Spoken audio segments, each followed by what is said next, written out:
Okay, we should be live in a moment. Hello, everybody!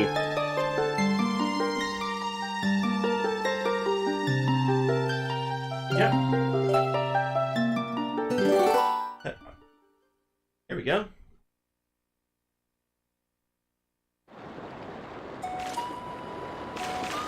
Hello, everyone. We're back in Twilight Princess. Last time, we saved the children. We committed arson. We saved the children. We didn't do any crimes or anything of the sort. So now that we got the village, this area back to normal from the Legends of the Twilight, let's head back up the mountain.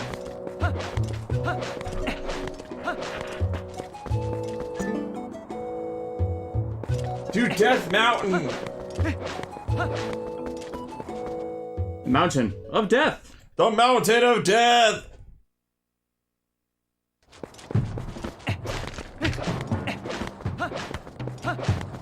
Alright, time to go up the mountain. How's everybody today?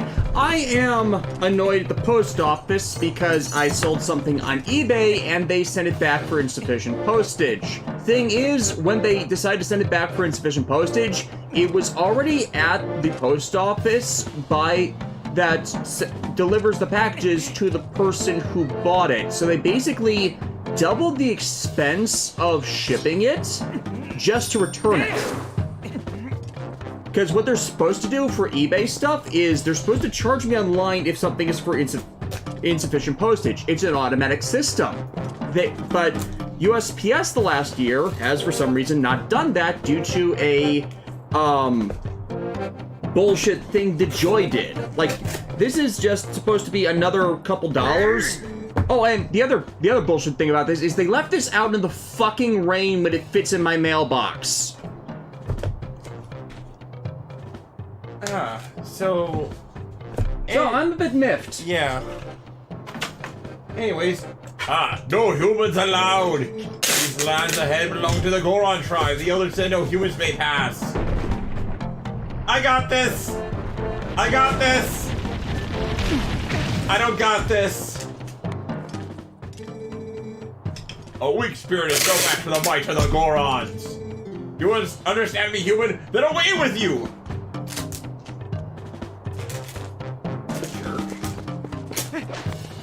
So we can't go to Death Mountain right now, so I guess we're just gonna head back down the mountain since there's nothing better to do.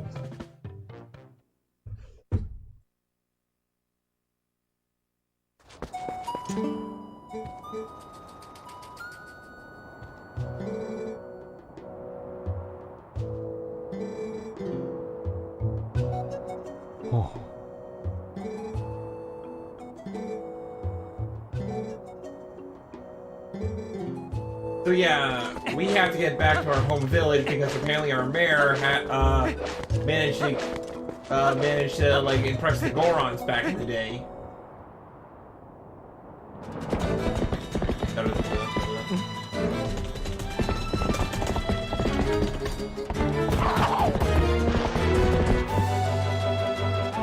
Epona!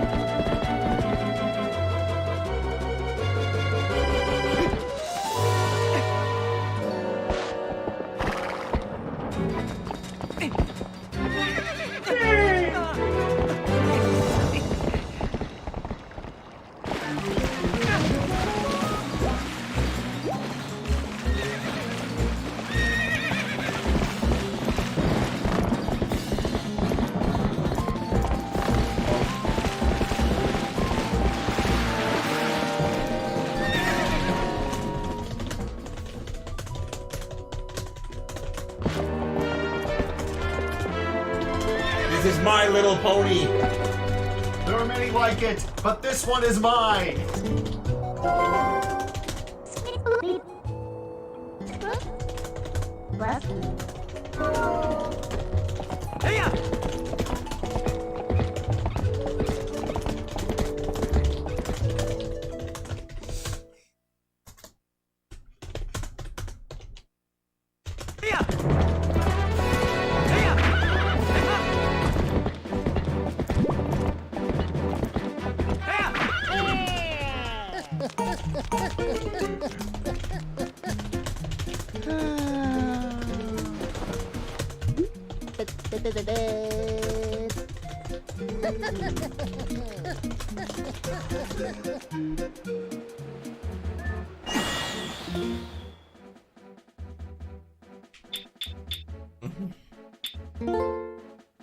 Oh, look, from TTK Blazer, oh, Alexis, we'll be pulling for Uncle Nero later. Oh yeah, Uncle Neural. I already tried that. I did not get him.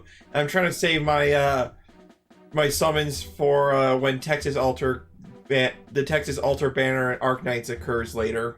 But yeah, man, Arknights loves their Polish horses.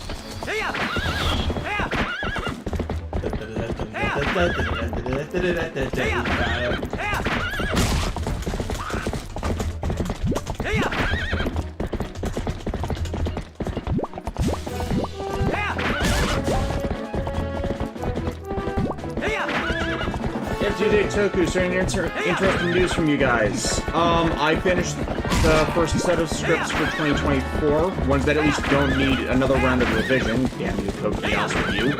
Also, Final Fantasy XIV is doing a free-to-play event, so we might end up spending a day or two on that for streams in April, because the free-to-play event ends in May. Yep.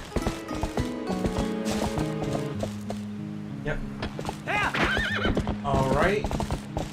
Back in some familiar territory.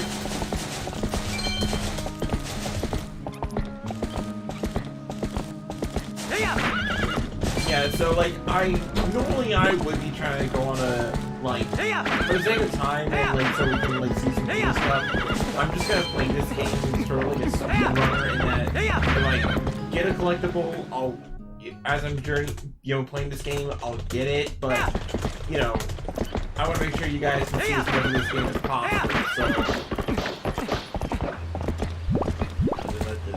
So, Trot.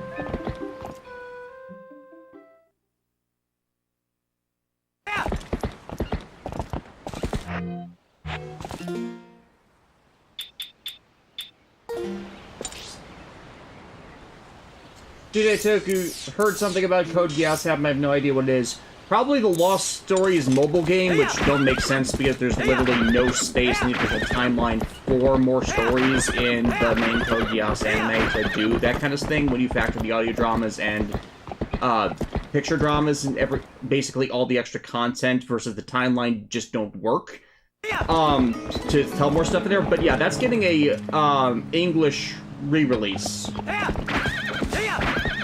I'm basically not counting Lost Stories because that's all fanfic stuff to begin with. Fanficky stuff to begin with.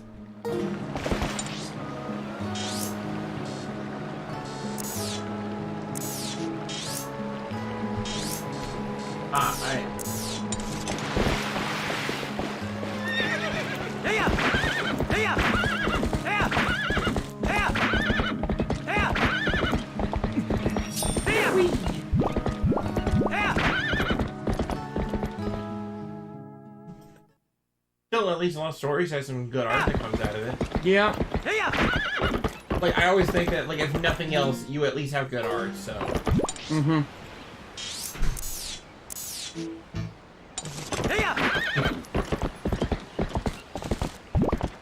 And now I'm just going through my eBay listings again to make sure we're not going to have that stupid fucking postage problem again. Oh, hello there, Mr. Wolf.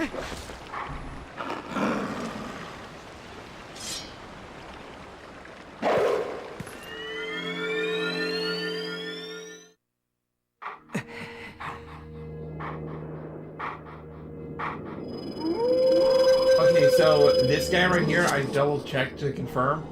This is a version of Link. Huh. The one for the Ocarina of Time timeline. Huh.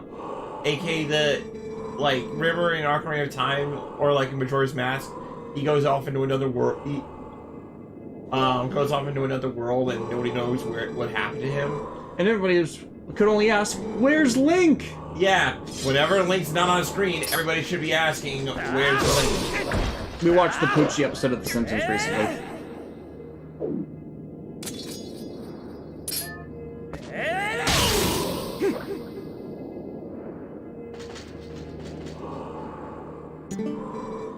It appears you are certainly capable of performing my lost art. Very well, my second skill is the shield attack. Yes, shield attack.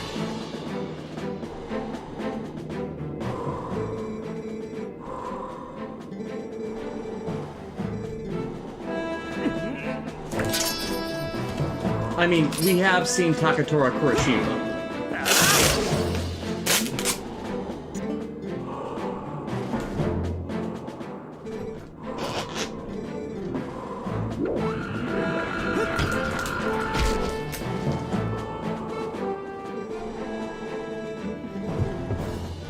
HJ5's the timeline where he gets awesome armor! The timeline where he died.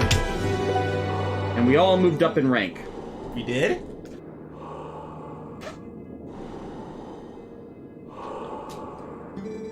Also, shoutouts to my friend Shiro, who's apparently watching us. She's not. I don't think she's in the chat right now, but I know she's watching.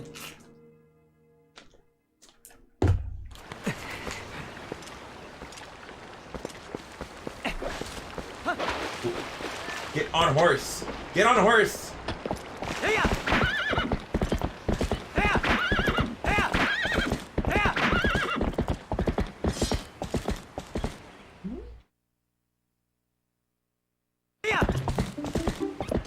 DJ Toku's asking what ranks exactly. It's a secret, man.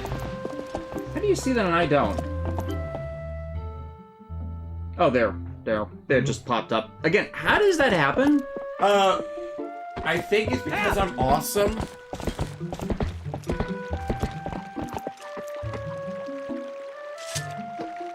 Dismount.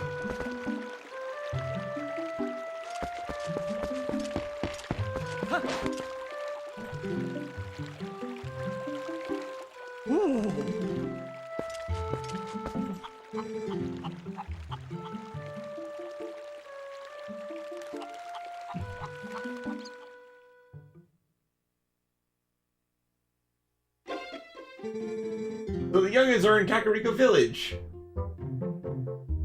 Well, that's good. Also, this guy's mustache. Yeah, that looks more like tusks than hair. Yeah.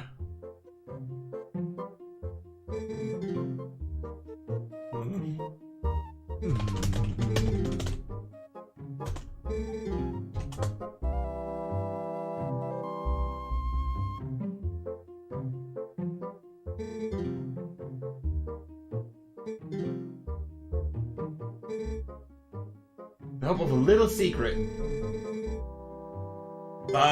Yes, I will not tell this secret to anybody. I am good at keeping secrets.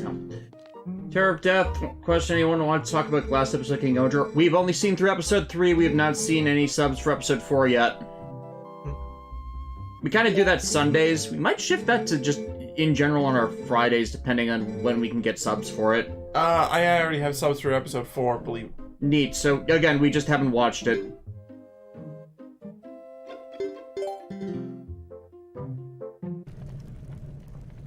But yeah, giant fuck you cannon. Bitches love giant fuck you cannons. It's true. It's true. I love cannons. Oh, and also, Link the sumo wrestler.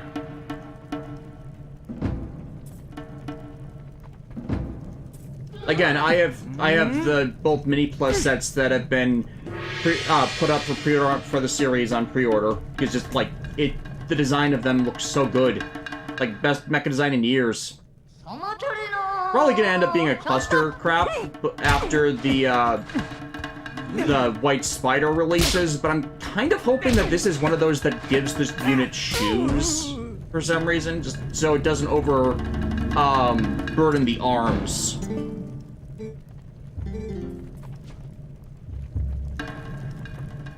Yes, we are learning to sumo so we can impress some Gorons. Hey, Shift Guys, whose subs do you use nowadays? We still need to find a... Which one did you use for Geats when you were doing that? I was using, Genem ports because, like, that was what was readily available. Yeah, fair enough. But they do some solid work, like... They've been better since I critiqued them at the beginning of the Blade reviews from all examples. They got a bit smacked down for the ego problems they were having before. But I haven't heard anybody like criticize their subs since, so yeah. It's like, the main reason I brought it up was because people were being, you know, sub-supremacist around the Blade reviews, and around the time I was writing the Blade reviews, and I was just getting sick of it. But yeah, there's a group called Anon you can find on this high seas, so, in the usual locations, and they seem to release later than everybody else, but they seem to have the same usual lack of errors that are, or, you know, accuracy versus accessibility problems, as some of the other groups have unfortunately promoted in the years since Toei went full brain dead. Yep, so we got ourselves a new item. What do you mean I can't use the iron boots in your house? What are you worried about? I'm gonna damage your floor or something? Puts on the iron boots and stamps on the ground, you fall through the floor. Never put on iron boots when you're dealing with wood. Look at this. Look at me in my nice shoes. This is me after having worn steel-toed shoes for the first time. Yeah, like look at this. Like not even a joke. That actually did happen. Alrighty, we got our iron boots, so we should be able to. Yeah, we're gonna head our way back to Dead Mountain. But the real question is, when are we getting to the fireworks factory? We're making that joke again because we just found out that the individual who voices Camille Bidan in Japanese also voices the Japanese dub of Millhouse. Millhouse from Simpsons, aka like the weenie, like, who also has blue hair coincidentally, which is just funny. It's like, I'm sorry, I think Camille's ruined for me now. I can never disassociate him from Millhouse now. Mom! Char's swearing! Oh, hey, stop, let go of my ear, Mom! Okay, I didn't say anything! What do you all think of Himeno then?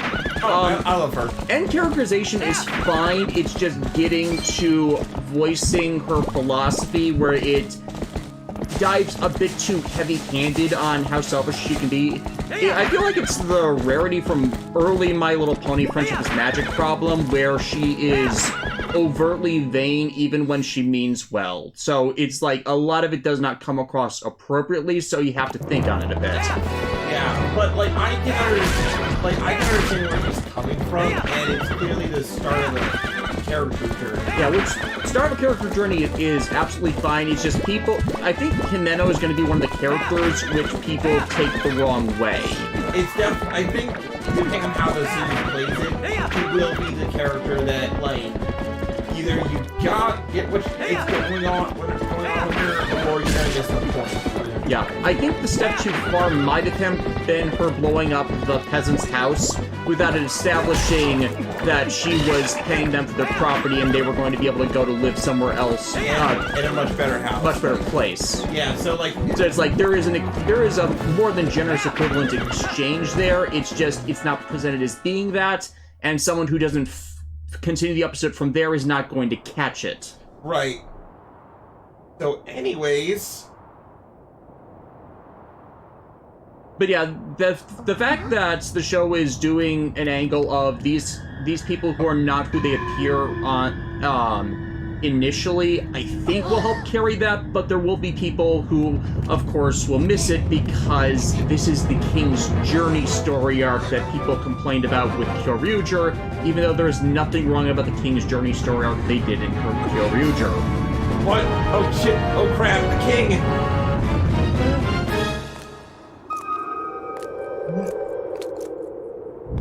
Or at least not to the extent it was complained about. Let me preface my words there.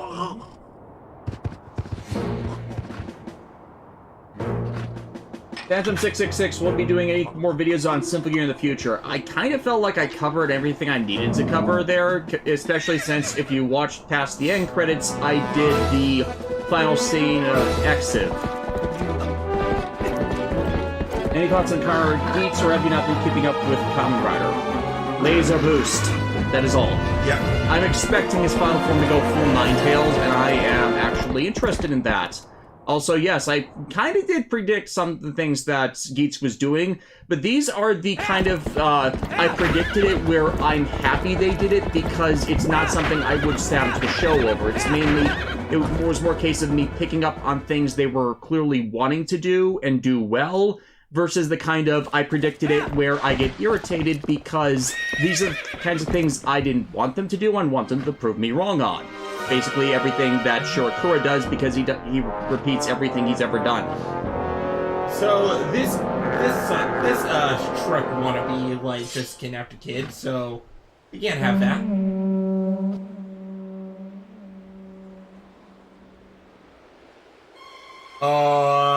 Crappy.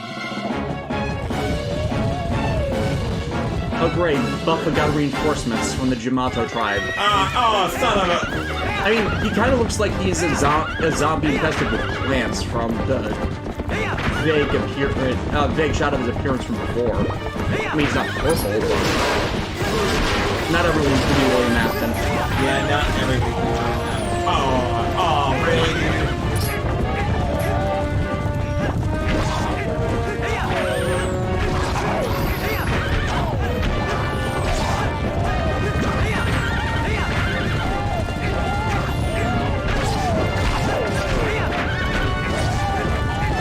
Sorry to answer your question about you involved in a romantic relationship. I am not involved in a romantic relationship. I do not want to be in a romantic relationship. Also, Alexis is a trans woman in case you were confused.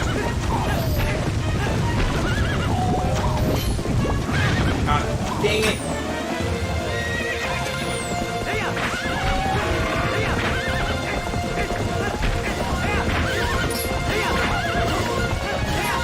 Back here!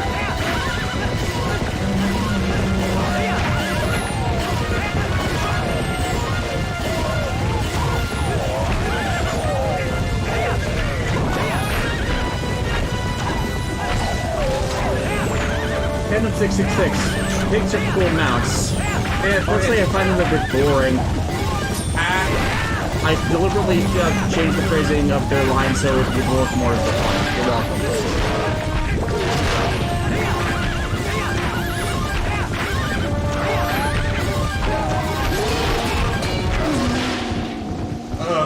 Cancer Kaijin, you seem like you like Kamen Geets so far. I haven't actually been watching, that's the thing. I just look up spoilers as they come around, and it's like, there's not much to really be irritated at the show for, as far as I'm aware. Don't you love it when, like, the time of the day dramatically shifts just to fit the mood or something? Or you were just fighting them for so long. But anyways, bridge fight! Set the barricade on fire.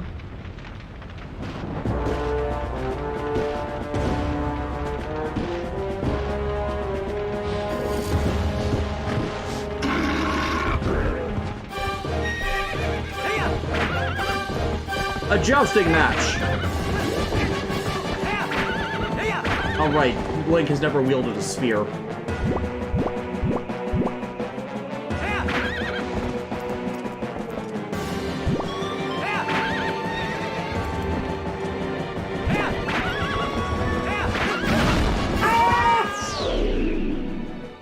Oops, it fell into the void.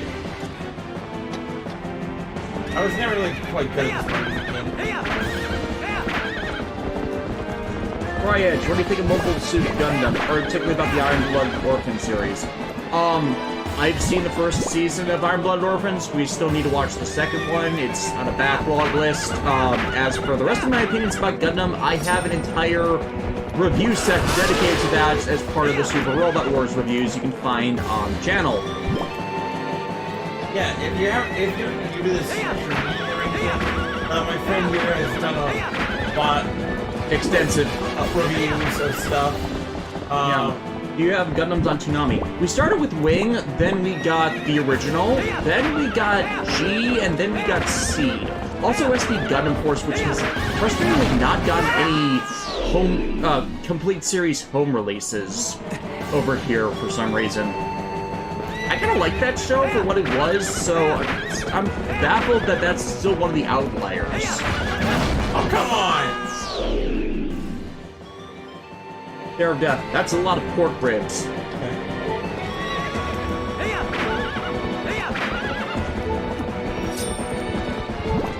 That's some pig. Did you get the story event finally? I'm sorry?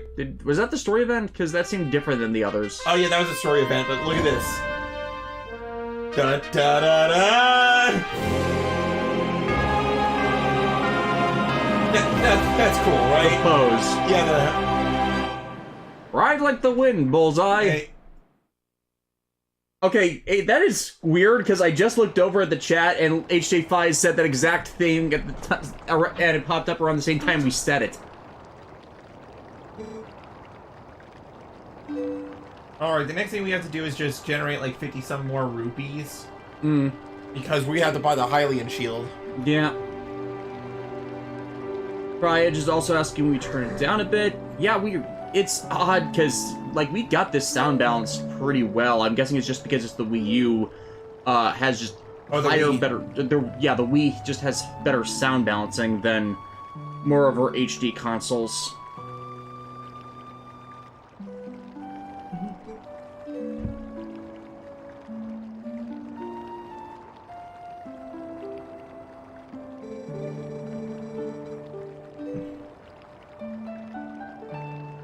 Harder, better, faster, stronger. He wasn't talking about strength like lifting stuff. He was talking about being brave.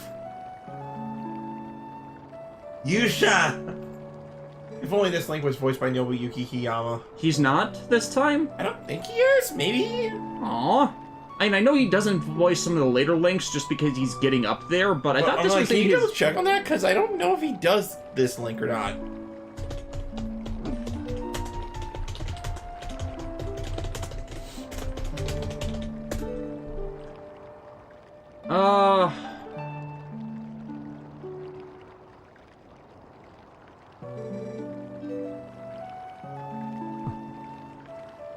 Okay, it's apparently Akira Sasanuma, even though Nobuyuki Hiyama is still credited in Twilight Princess. Aww. That's unfortunate. At least the children are safe. It's 12 o'clock in the afternoon. Do you know where your kids are? Hmm.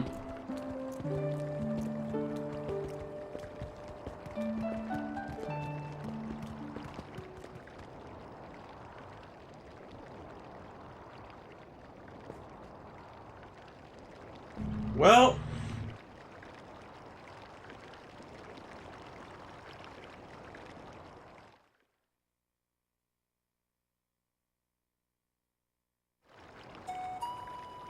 DJ Toku, I have been told that Simple Gear is more like female Saint Seiya than normal Magical Girl shows. Is that accurate? Yes, they've seen the review. I don't remember a lot of Saint Seiya. Well, I can answer that question since I did see some Saint Seiya, and that's somewhat accurate, though there's no real tournament arcs in Simple Gear. Maybe from the perspective how the armor forms on them, yeah, but I don't remember the Saint Seiya Saint Cloths having transmutation abilities. They don't, but in regards to like how the armor is formed and the super attacks and the emphasis on physical training to augment the armor's magical abilities, there's some leeway there. Yeah. I mean, Simple Gear XDU did cross over with Saint Seiya, so in he got the Pegasus cloth, so that's, or Sagittarius I should say, but that so that's not completely wrong. Yeah. Okay. Oh, and for those wondering, in that crossover, Chris got the Phoenix. What was it, Phoenix?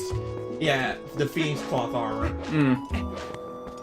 Which actually makes sense because the guy who had the Phoenix Cloth armor, and Saint Seiya was also A tsundere?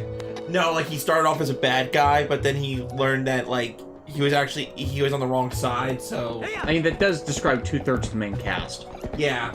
But like more specifically, the dynamic that he brought to the table, like that he was significantly stronger than everybody else, and also wore cool shades.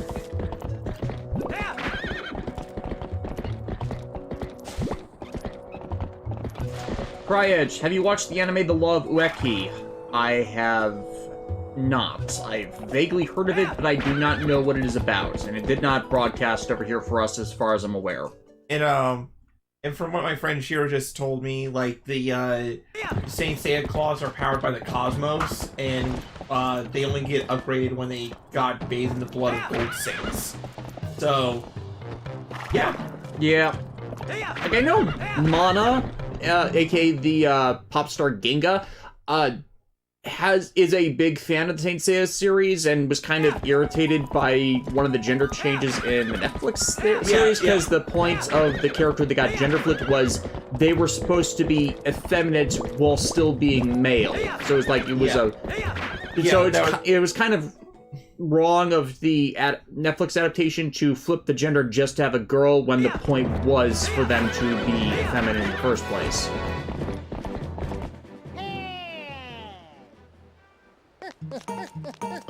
And then there's this guy.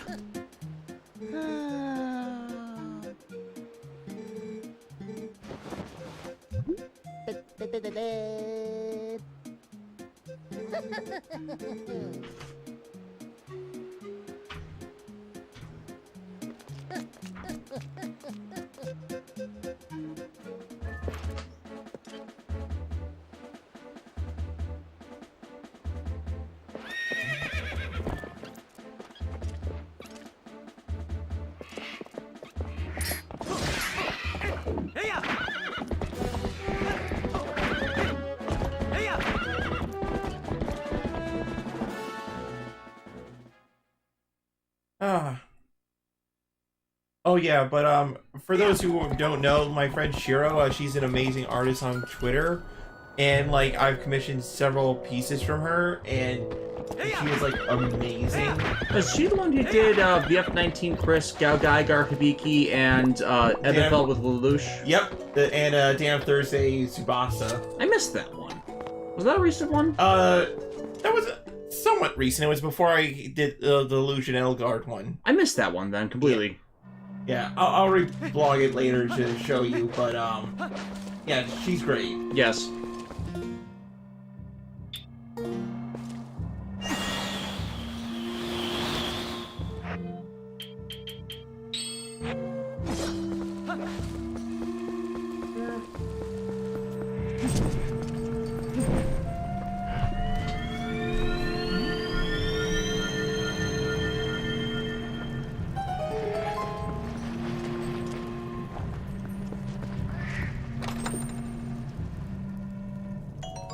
Purple rupee.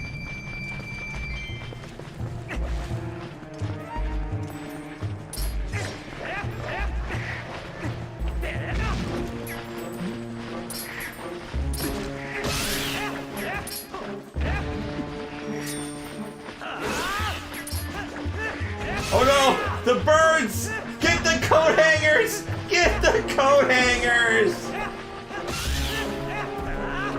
It's Birdemic!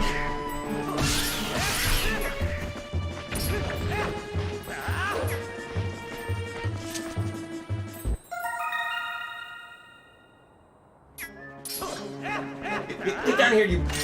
There, yeah, there we go. I forgot I had the boomerang for a second.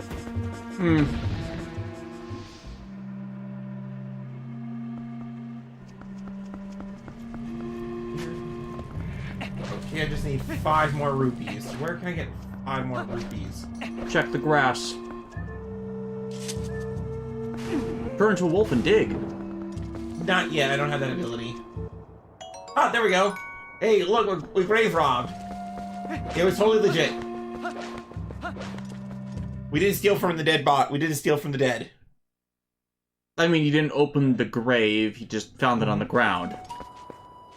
Oh, and also, yeah, again, back on the Saint Seiya thing, I feel so bad for Saint Seiya fans because, like, the manga has not been reprinted in ages.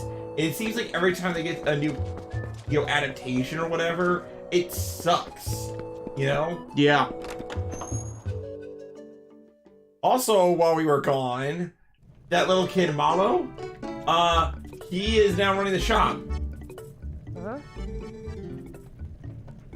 How badly does he press couch things as he doesn't understand the value of money? Believe it or not, he's actually a fair businessman. Huh. Da-da-da-da. One, Cody Kirk, one asked for a while but never caught you on time. What do you think of Kira Major? We liked Kira Major. It's a Naruhisa Arakawa series with some episodes written by Riku Sanjo. We like both of those writers. It was a very solid, I want to say back to basics overall series. Especially due to the COVID limitations, it's hard to really fault it for a lot. Granted, it didn't exactly have a viewership drop, but it did have lower sales than the series before it. I consider that to be because they really didn't put out much for sale those years, plus, COVID happening to act as something of a mitigating factor. Well, I shouldn't say mitigating factor, but rationale for why it did not sell as well. But Zenkaiger and Don Brothers don't have that excuse. They sold worse. Alright, so we got ourselves some iron boots, right? Time to go back up the mountain. Chainsword Kaijin, have you heard of a show called Dogengers?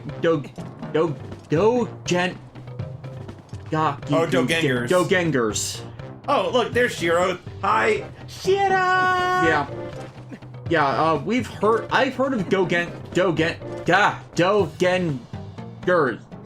I have such issues with the DGG for that, but yeah, I've heard of it, I've never watched it.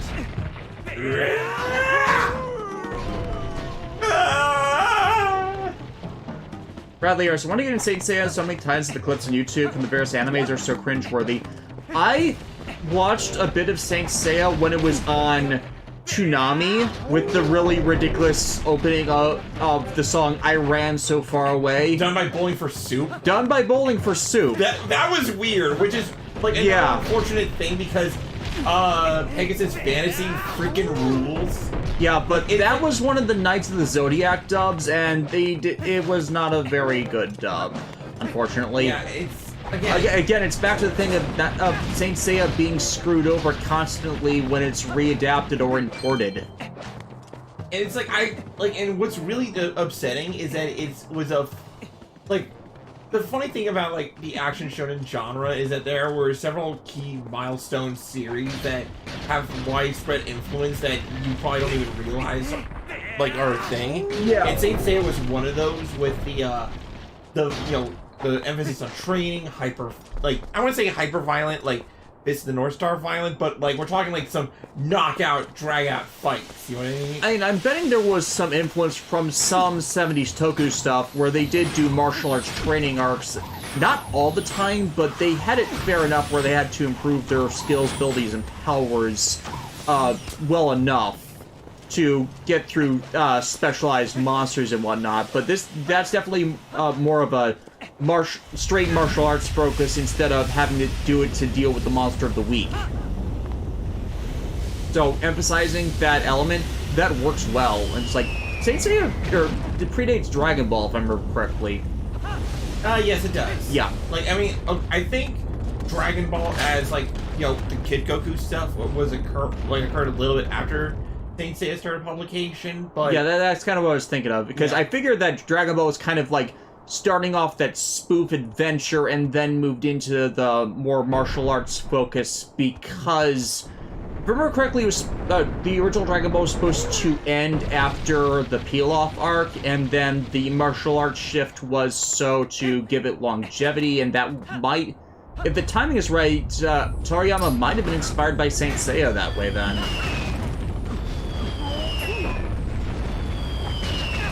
Ow, ow. Oh, jeez.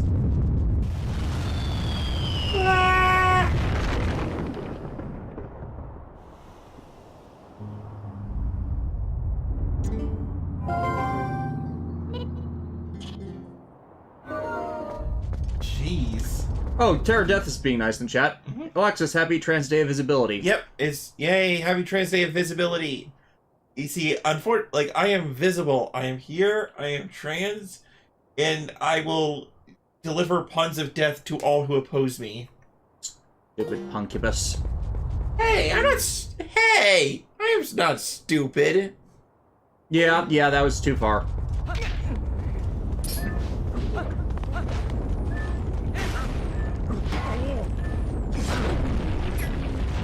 Ridiculous punkibus, then.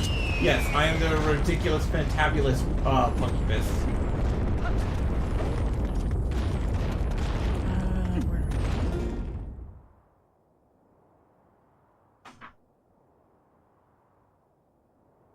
So the shield replaced the boomerang, or is it just, Oh no, like the shield, like, it replaced the wooden shield. Ah, The reason okay. why is because we're actually heading into a fire dungeon. So you wouldn't want to bring, like, a wooden shield to a fire dungeon. right, it'd burn all the way up. Yep.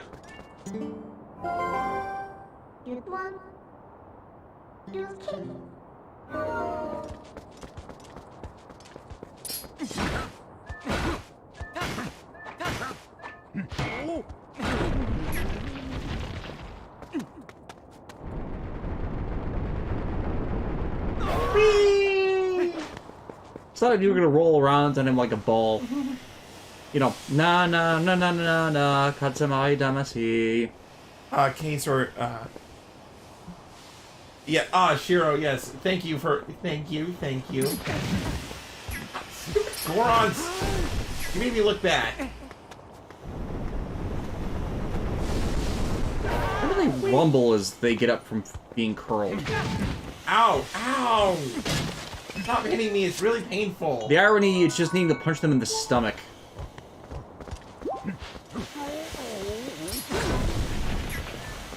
Alright, let's try this again.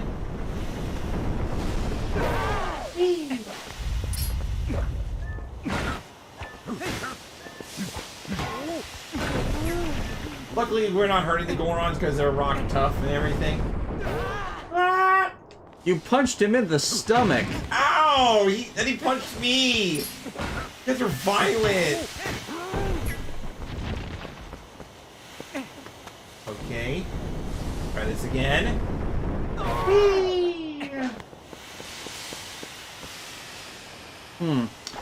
A game where Link can transform into a bunch of varied forms. Oh, so what, Shantae? I mean, he's green. There'd be a Goron Tilborg form, I assume.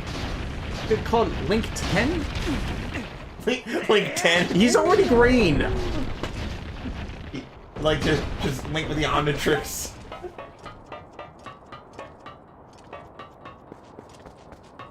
Darkness. There he is. Stupid.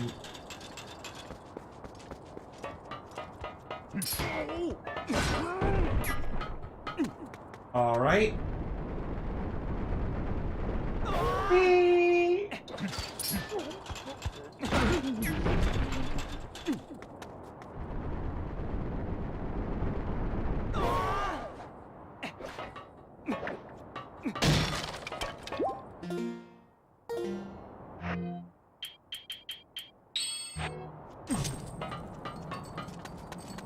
There we go. Cane Sword Kaijin. Hello, darkness, my old friend. So, welcome to the lair of the Gorons. Oh, there. Enough. They see me rolling. Okay, look at this. It's the Goron version of Heihachi. Yeah.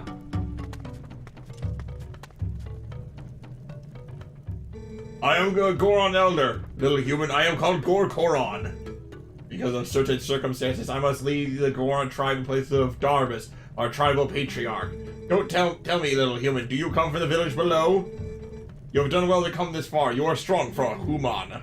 However, Link is an elf, Philistines. the mines beyond here are sacred to my tribe. Outsiders are not allowed unless... You join the Goron tribe. It is not forbidden. I can make an exception, but you would have to beat me in a contest of power. Are you willing to try that, little human? You may join the tribe, it is not forbidden. DJ Toku, did you miss anything? Yes, I discovered a way for free infinite energy with a Chizuru drive. Actually, if I say, speaking since it was a thing on the Twitter, would you rather have an Omnitrix or a Keyblade? Yeah, that was a question going around. I did not see that as a question going around. I kind of lean towards Omnitrix, because I am a complete sucker for form change gimmicks.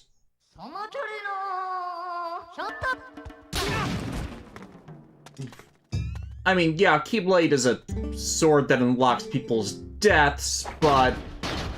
Oh, yeah? World travels kind of have Look, issues. I have awesome shoes!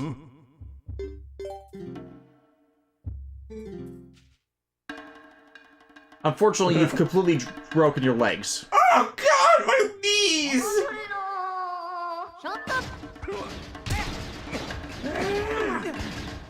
Yeah, I actually sprained my ankle once when I was a teenager due to trying to weight train. You know, what do you think about Final Fantasy X? That's a good point. I probably do not have my Final Fantasy X review on YouTube, because that's 2014. Final Fantasy X is my favorite Final Fantasy, so I like it a lot. It was my first Final Fantasy, it remains my favorite. Young warrior, you have a strong will and sharp eyes. Fine traits, want to see how well you can use them?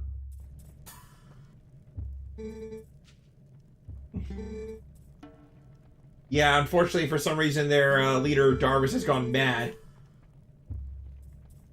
I'm thinking Shadow Parasite. Twilight Parasite? Darvis reached out and touched the treasure that they were told to protect, and then everything went, ballistic. Oh, great, he got the Midas touch.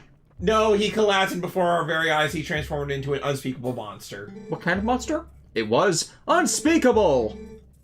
He's history's greatest monster!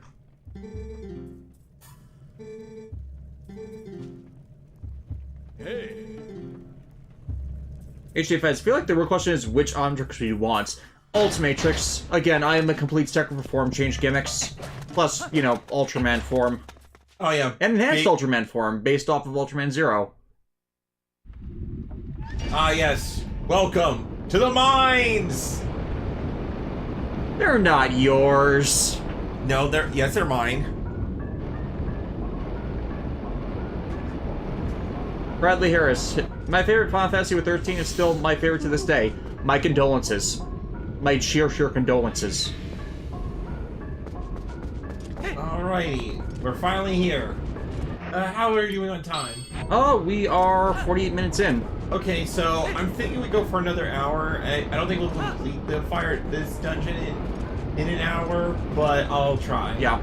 For those who might not be aware of the ye olde content, I reviewed Final Fantasy 13, 13-2, and Lightning Returns in successive years from 2012 through 2014. It is still down there as the worst games I have ever reviewed from a storytelling standpoint. Like, 13, I will not argue with people on anymore. I dislike the game, but it's the sequels which kept compounding the error.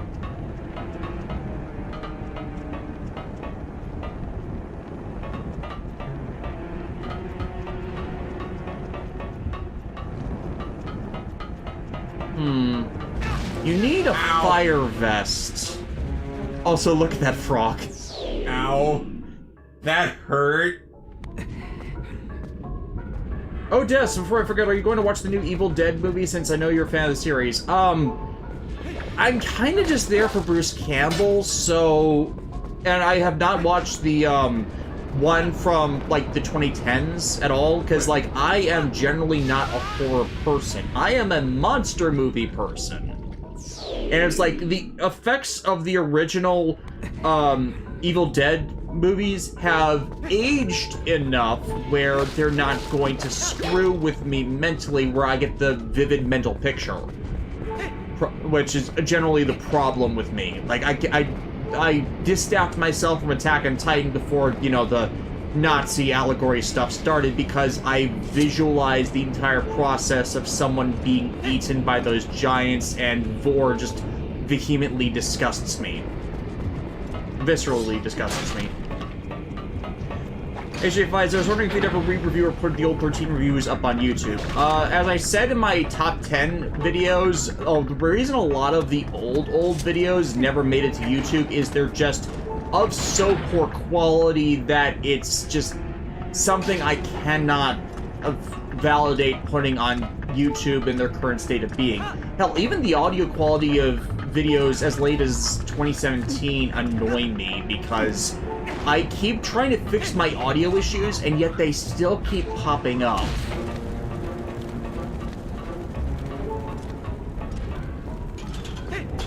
Plus, you know, some of those are movie reviews that were edited so poorly that they'd immediately flag Content ID. A lot of them are still up on Daily Motion, bafflingly, so that's why I still keep linking Daily Motion to stuff, just so the people can view the old stuff there, instead of, even though basically no one watches those. Yeah, those old reviews. Like, I have not gotten any money from Daily Motion since, like, 2015 due to how they screwed over their ad policy and made it so that ads appear, like, every goddamn minute. Like, the more they try to make their site like YouTube, the worse it got. I really should have just made the full transition to YouTube earlier than I did. The thing is, my earliest YouTube channels all got murdered so badly that I don't think any audience was ever built up for them.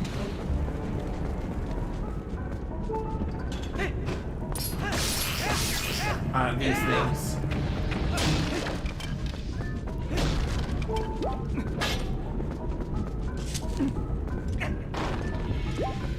There's just so much, if I knew then what I knew now, all that, especially with, like, editing, because, like, I could have gone to the just straight still frame editing method I use now to avoid a lot of the copyright bullshit, if only had just been aware of how to best approach that.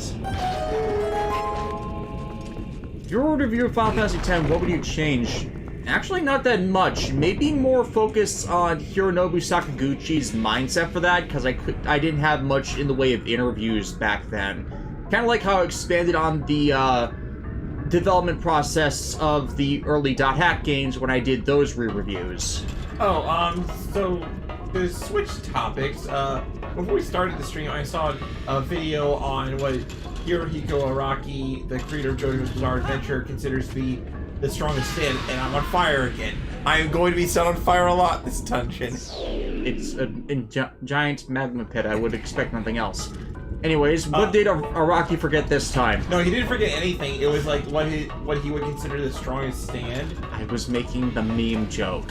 I'm ignoring the meme joke, but he considers the Wonder of You, the last villain stand from Part 8, to be this most powerful stand.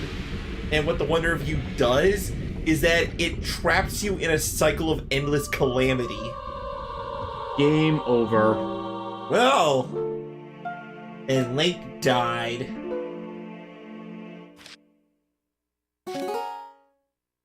Have you played Lost Odyssey? No, but I have it. But yeah, like basically, if you were to ever pursue the head doctor, which is what the physical manifestation of the stand looks like, or its user for any reason, bad luck will just start happening to you.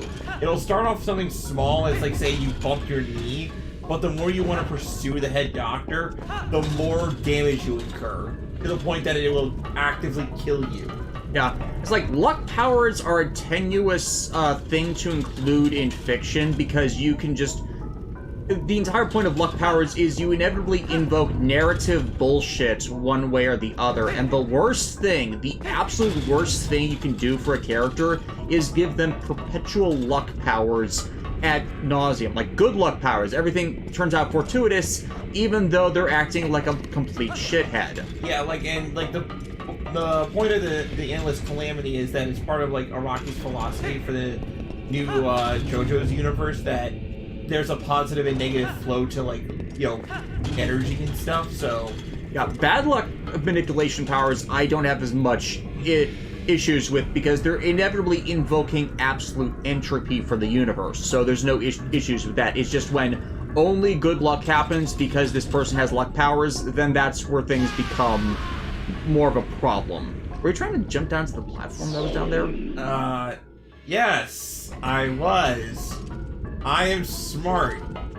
DJ Toku, but could it beat the world over heaven? I believe, well, the World Over Heaven is technically not canon in the first place, so...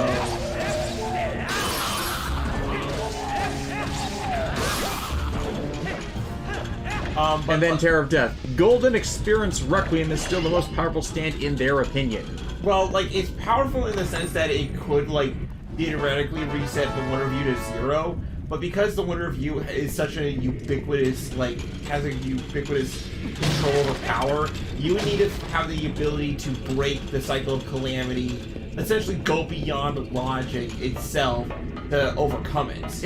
Just because it's such an obtuse ability, because you don't even think of all these things going wrong as luck manipulation. Right, like, it takes a while for the heroes to even realize that they're under the effect of a stand, because, like, the stuff that keeps happening to them is like, okay, that's weird, is this a normal, like, is this one stand, is it 2 stands? But it's like, no, it's just the wonder of you. So, like, the way, the main character in part 8, Josuke manages to deduce is, okay, I can't pursue the head doctor, but I can make the head doctor come for me. So he literally just, like, camps out in his office waiting for him to come back. Mm-hmm. And then he gets close, and then the buildup can't occur fast enough to deflect what's going on, right? Yeah, it's one of those, like, sure, like, you figure out the one part of the equation, but, like, the more you want to get, the closer you get to the head doctor, the closer you want to pursue him, it goes from, like, massive injury to you, like, you die, like... Instantaneously? Yeah, instantaneously, because So there's not exactly a build-up the closer you physically are to them, it's just the faster it triggers. The faster it triggers, yeah, like, at one point a character got, like, right up to their face and was about to stab them, but then the calamity occurred and they got injured in the neck or something like that. So, eventually the main character of Josuke unlocks the ability of Soft and Wet Go Beyond, which basically means that his attacks go beyond logic itself and exist outside of the normal realms of the universe. So because JoJo's. Yeah. Which, in my opinion, like, thematically I get what it's going for, but also it's like, how the heck did he manage to achieve this ability? Because, like, in the previous part with the various acts of Tusk, every time when Johnny Joestar achieved a new act of Tusk, it was because he had learned a new lesson of how the spin worked, you know? So it's like, you know, he powers in a video game kind of thing.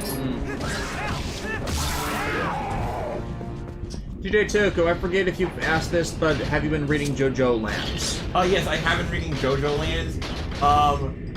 Jodio Joestar is a complete menace, and I'm all on board for this. And especially that, like, it seems all the new stance that we have seen for our new main team are all designed around the idea of heights and stuff, you know? Like, maybe not in a one-on-one fight, but, like, they would be able to, you know, like, steal good and all that. But also the fact that their first target is apparently Rohan Kishibe, which is like, that's not fair. Thus spoke Rohan Kishibe. You do realize what, like, for those who don't know, Rohan Kishibe is Rocky's, like, pet character that he just loves so much. It's basically his author's avatar. And the stand Rohan possesses is Heaven's Door, which basically can turn anybody into a book. And then he can write down anything he wants in that metaphorical book, like, you will not attack me, or you will, like, shut up forever, you know? Until he so deems it to reverse it. And in the speed in which Heaven's Door triggers is really fast, so, like, like snap of the fingers fast. So how are... Does he have to make physical contact, or does the stand have to make physical contact? It's the stand... Like, at first it was like a physical contact thing, but then his stand gained like a more physical its own form that he could launch at people. And then after that, it's the stand making physical contact. Yeah. Okay. Although, like, you might be wondering, how do you even beat such a stand? Well, funny story, and when Rohan was introduced in Diamond is Unbreakable, the way Josuke beat Rohan was that he got so pissed off that, like, he was blinded by Heaven's Door's ability, so he just, like, straight up punched Rohan. Even if that was written in him to not punch him. Right, like, he was just, like, literally blinded with rage. So it's like, it's not an absolute command, it's just a suggestion. Well, to some it's an absolute command, but for Josuke at that moment, it was, haha, I win! You can't hit me now, Josuke! And then it's, Josuke just, like, punches him in the face, and it's... And you might be wondering, well, what could have Rohan said that would piss off Rohan so much? What if Rohan said that would have pissed off Rohan? Oh, I'm sorry, I'm excited. What Rohan said to Josuke was, your hair looks stupid. Yeah, like, that's a lost all sense of consciousness berserk button. Yeah. You don't insult a man's hair like that. Okay. Here we go. Then again, Josuke, if I remember correctly, was so easy to go berserk about his hair that you could just ask, "What's up with your hair?" and he would be pissed about it. Yeah, and that was because his hair was a representation of the man who helped save his life when he was like a small kid. So it's like a symbol of honor for him, you know. Yeah. Right.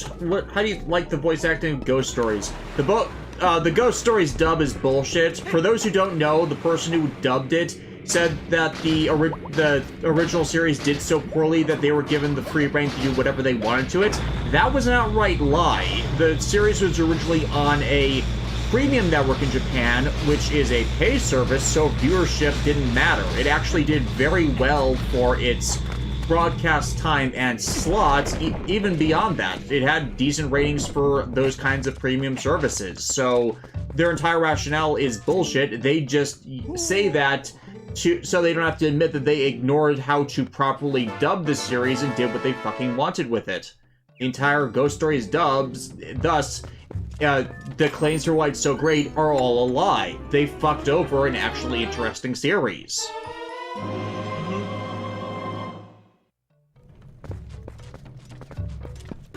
Yeah, like, talk about... I'm glad that, like, that long-standing anime myth got put to rest.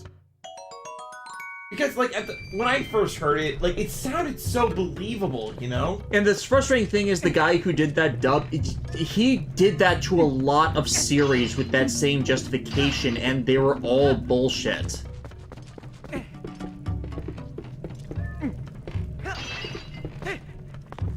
What? What is a Zelda game? I have to smash the pottery.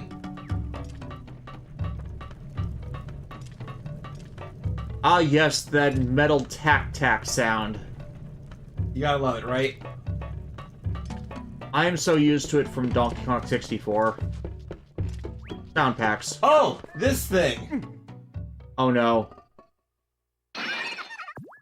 That thing. The unholy monster. Free at last! Gracious, you're a nice fellow! You're the nice fellow who had me up the other day! How nice to see you again! This is the thing that lets us warp out of the dungeon if we so need it.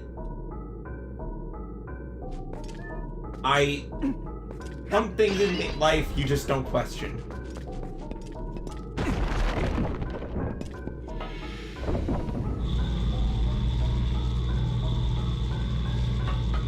Right, I just can't believe that the tolerant country like the USA, yeah, no. They have such politically intolerant voiceovers.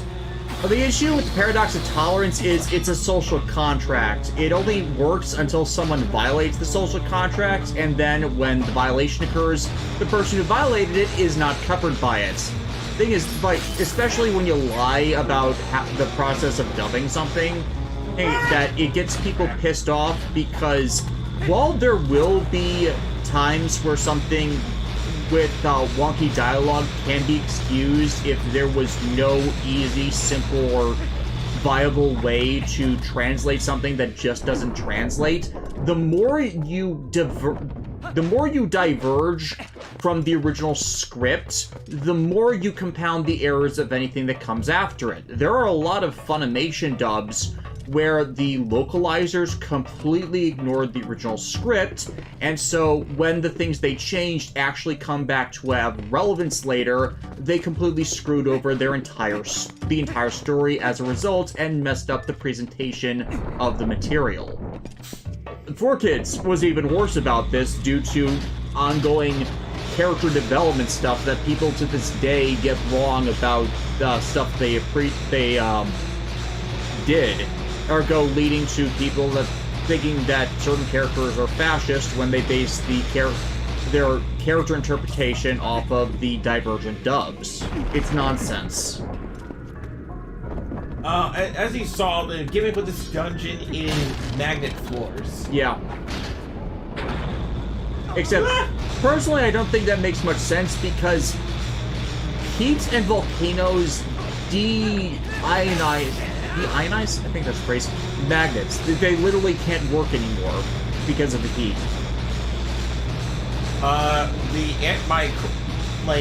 Except, of course, for superconductor electromagnetism that is more created by hypercondensed, liquid metal spinning, but I don't see spinning metals here.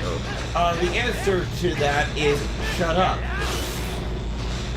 Don't bring logic into this, mister. I hope that's a joke, Undead Ocarina Gamer, because they just said modern-day localization is much worse. Good thing AI translation is going to fix it. We have suffered several AI translations already, and they are all garbage. The worst, in my personal experience, has been the subs for the Gridman series. Because that was all machine translated, and it is god-awful. It's a series from 1993, and the subs for it mention Spirited Away, which was made in 2001. Again, that's an AI translation, so no, AI translation is worse than localization. This is the final thing I will say on the topic before we never bring it up again in these streams, but AI stuff just pisses me the heck off, no tomorrow, because you're not, the whole point of art is that you put your heart and soul into something that you've made, whether it be cooking, voice acting, or drawing, or whatever. And if you're I don't have the talent for it, well, then, take the time to practice. There's a reason why they call it a craft. With AI, you're not actually crafting anything, you're just basically putting it into algorithm and just not watching it at all. Mm-hmm. Sorry, not from USA. I always thought you had state censorship, which on a formal level moves from top to bottom. No, we have Republicans and conservatives who don't want people to think anything that is in any way diverse. Republicans are hyper-conservative on the liberal versus conservative end. Even our most progressive members in government are center-left on the scale, whereas most Republicans average extreme right for other countries. So we kind of have to deal with their nonsense, and we're getting very, very tired of it because they keep screwing us all over.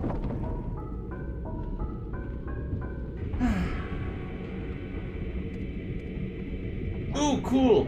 A button! Well, we try not to talk politics in here, yeah, but unfortunately, it's generally a misconception because it's all related to hyper-religious evangelicals that try and take into power. So it's not even top-down, it's insurgents. A minority of people that don't tolerate people who don't live in the ways they approve and that screw over the rest of us regardless of the harm it causes to themselves.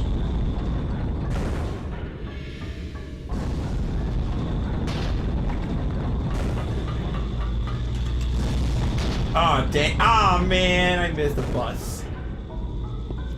But, again, if you genuinely didn't know, then didn't know. Like, if you live in another country, you may have certain perceptions about it, like how other countries may work. That's not entirely unreasonable. Gridman series machine translated. One thing machine translation would have personal politics and localizers. Any two translators need to step out and show the localizers need to shape up. Again, the people who inject personal politics in their translations and localizations are not actual translators in any way, shape, or form. Because they're not doing the dub of following the script.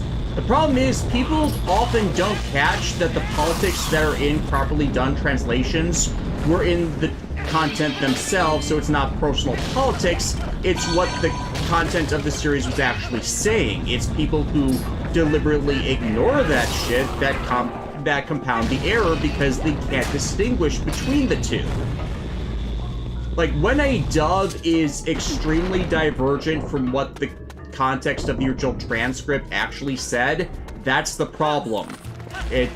People keep injecting the belief that the material doesn't have politics at all, when that is demonstrably wrong time and again.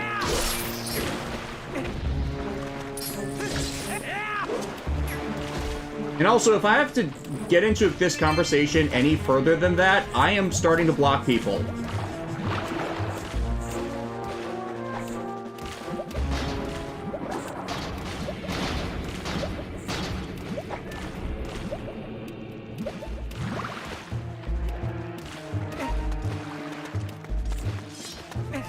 Because, like, to give a few examples, Gundam is openly political. Persona 5 is openly political.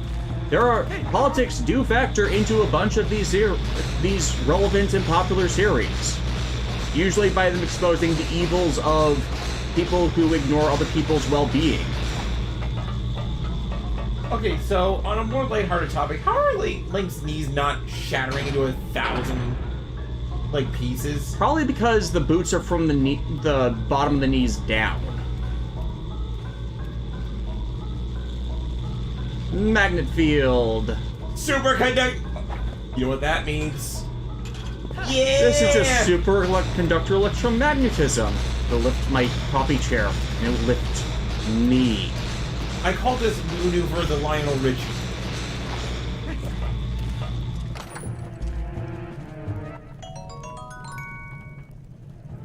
Do you have a limit on the amount of rupees you can carry currently? Currently, yes. I can only hold up to 30 rupees.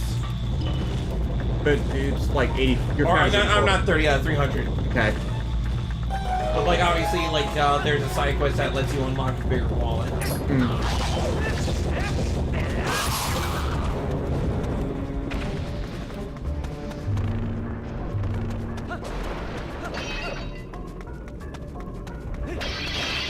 Shiro, Chodenji boots! Chodenji boots! that was a lesser known maneuver from Combat Luffy, the Chodenji boots.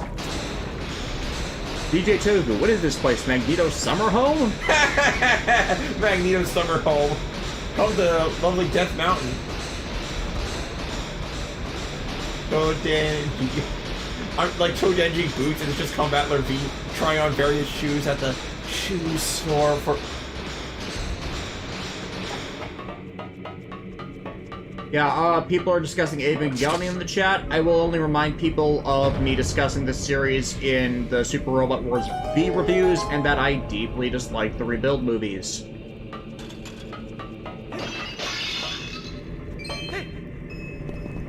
Also, for people who dislike the original series, consider the manga. It's usually the better rendition of basically everything Evangelion, because Yoshiyuki Sadamoto is a very talented... Yoshiyuki Sadamoto? I might be screwing up the artist with the author of the manga, but it's overall a better rendition of the story.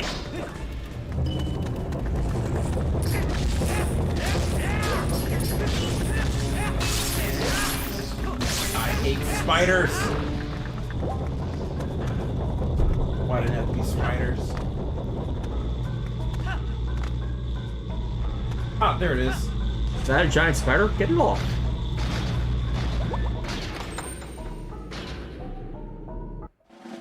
Da da da da.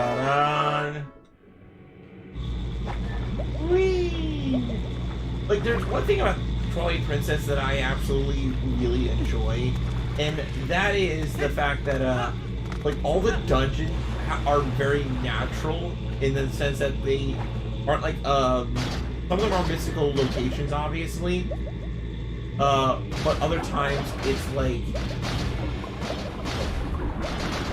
I'm trying to say it's like they feel like they're organic to the world that they live in, and not just like a temple for the sake of a temple. You know what? Does that make any sense? Like, you know how the forest temple was like, you know, a bunch of monkeys. Yeah. Right. Seriously, you don't like the rebuilds? They're very easy to watch full fan service.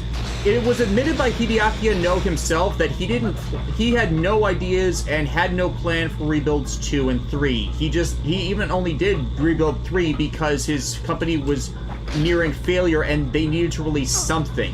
Literally, the script was not done by the time they were animating it. Rebuild 3 ruined the entire project. But enough about that. And it ruined the entire project because I hated the character changes they made to everybody. But yeah, anyways, end of that topic. Terror Dead's asking, do you know anything about the upcoming Dat Hack project? Unfortunately, I heard from someone else, and apparently they had to clarify that that was all a joke made by Hiroshi Matsuyama. It unfortunately did not come off as a joke during the live stream, but that's why there was no additional information. Maybe they just weren't maybe they do have something in the works and they just weren't ready to announce it, and Matsuyama slipped up during the live stream, so they had to redact it. Hopefully that's what's happening, but there is no official word on a new .hack project yet, unfortunately. Yeah, that's a bummer.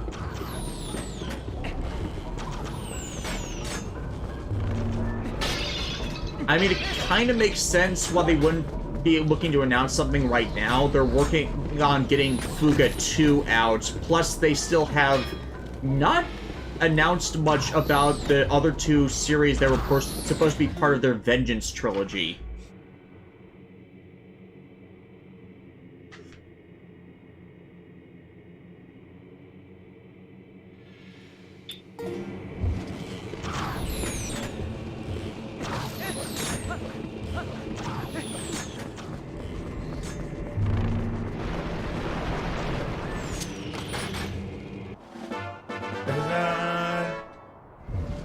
Alright, seriously, you hate the new characters in Rebuild, especially Mari? Mari is a cipher. She doesn't really do anything aside from fill another space, a physical body in the existence of everything else, because part of the problem with everything in the Rebuilds is their reliance on pre-existing characterization from the TV series to carry what they do, as they don't spend on time on character stuff, but what the story requires them to do acts in conflict with the character scene of the other stories of the series. What? Yeah, there's gotta be some electromagnetism going on. So yeah, that's the last thing I understand. Evangelion, I will put people in timeout if it's continued.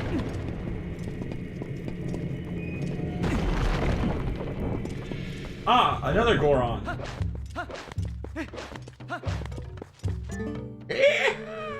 The young human! Making this far, brother! Man, they get really skinny when they get old. Yeah, we needed one more sharp of the big key.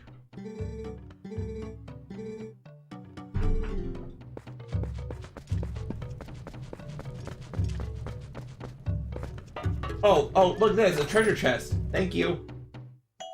We just stole his money. That's my life savings, you jerk! Your life savings is $10. Princess Zelda's healthcare plan isn't exactly as robust as you would think. Wait, what are you talking about? Wait, what year do you think this is? 1,000 years ago? I'm an old coot! What's that? It's a rock. A rock? Yeah, the pilgrims used to drive these babies for miles.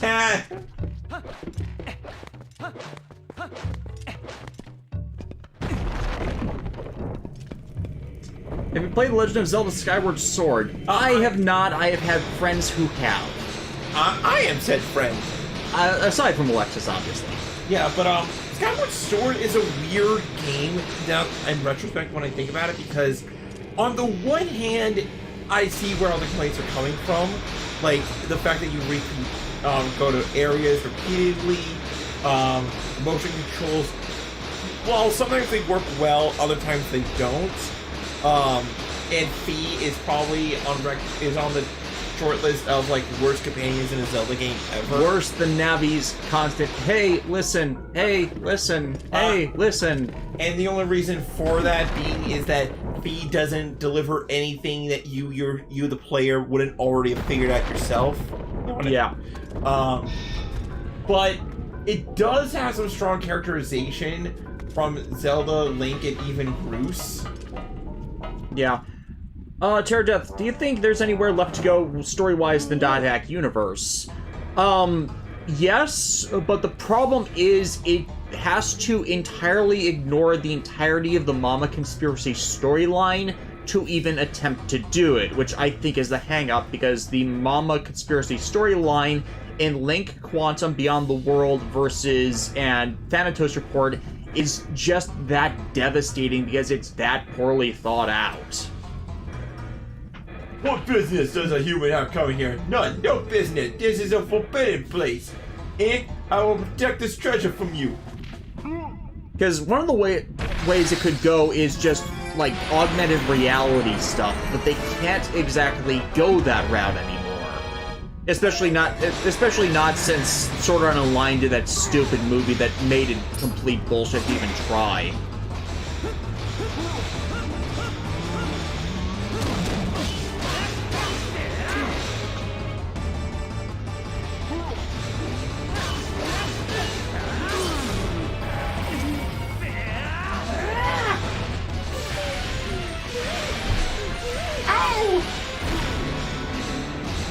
Come at me, bro.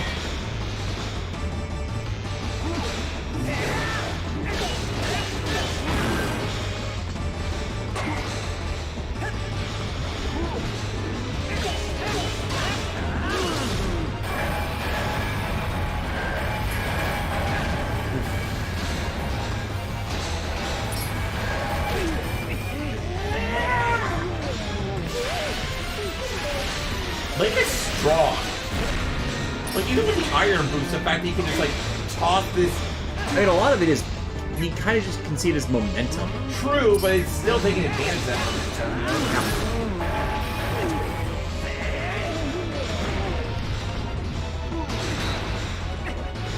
Bradley Harris, Metal Gear Goron.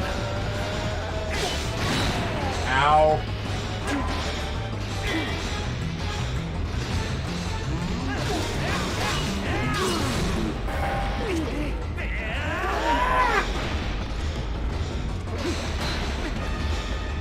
Hello, Game Bowser.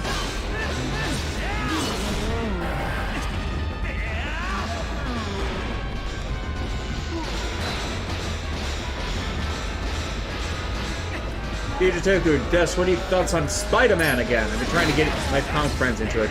The Toei Spider-Man series, it's foundational, and it has a few good stories, but it's more like worth it to watch for crack. The problem is just, it's directed by Osamu Kaneda, who is consistently terrible across the board with his direction, and it gets very, very repetitive. But but with that said, if you have friends that have never seen something before and you just want to show them like how insane it can get, like we're talking like what are they like some truly like Leopardon is the strongest mech in all of fiction. Damn you, damn slots. Not even the strongest mech in fiction, but it is treated as kind of invincible because in series it never takes any significant damage. Yeah, and I only joke about that because the fact that it can throw his sword in. Yeah, the reason why we get pissed off at Dan Slott over that is he made Leopardon appear and then instantly made the villain destroy it, as in tear it apart limb from limb in almost immediately the next panel. And it's like, wow, that is disrespectful. Axel Lens. They could branch into timelines for .hack, but don't know if it will even work. That would work fine. It could work easily because there's already a lot in .hack. If you look at all the media released for it, that is officially non-canon. Legend of the Twilight Bracelet's anime and .hack roots are both anime incarnations of the series, and they are both officially non-canon. There are a bunch of books which are alternative tellings or alternate viewpoints that are canon, and there are other books and manga that are non-canon. So they could easily say that everything after the GU storyline concluded is non-canon to give them that opportunity for a proper reboot. They just have not taken it. So yeah, we just beat up this guy. How are we doing on time? It is 126. We are at 126 for time.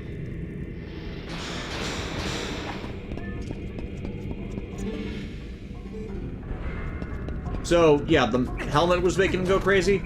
No, that wasn't the big boss of the dungeon. That was the mid boss. Oh no, he was guarding the treasure of one of the. He's guarding the treasure, so no one else went crazy. Gotcha. Or no, he was guarding this. Because you see, there's one part of the hero's arsenal that we have yet to get. Fire tunic. No. A bomb. The bow. Why would you have a wooden bowl in a volcano? Why don't you have a wooden bow in a volcano, Mr. Smarty Pants? Because I tend to prefer guns. Oh, hey, you can't even aim with a gun, Mr. Church. Damn it, you're right. So what are you doing with guns anyway? If anything, I'm the marksman here. You're the mage. Well, there's a very simple explanation for that. Suppressing fire! Then I fall out of gun as well. Well. No, wait, you try to shoot me, but then, like, all the bullets, like, miss. And it's like, how did you miss from point blank? I was doing the Cyril suppressing fire from Archer. Oh, yeah, that part. Suppressing fire! I almost jumped into the lava for some reason. Yeah. Yeah, this is definitely a place where you don't want to jump unless you know exactly where you're gonna go. And fire. But yeah, you're gonna be the archer. The archer class will be full of archers. Yes. And guards. Yeah, I'll be the bard archer. Yes. I turned around to starting out as an archer in Final Fantasy XIV when we get to that. I mean, I think it fits my playstyle. I mean, not exactly. I would love to go up and punch things, but, you know... Well, that's just because we have to do New Game Plus through Britannia. The second we can go to other cities, I'll take you over to Old Dodge to unlock the Pugilist and Monk classes. Mm-hmm. But we all gotta start off somewhere.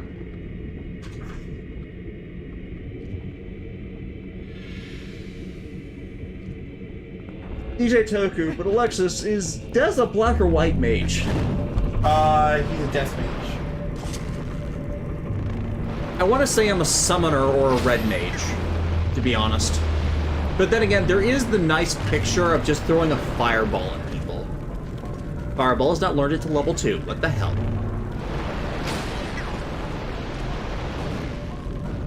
Emos is...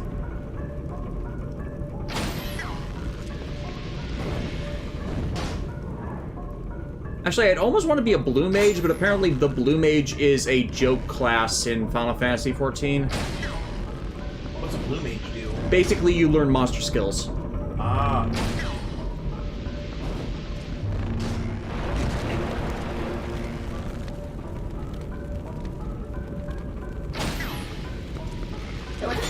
Look how good I am with bow.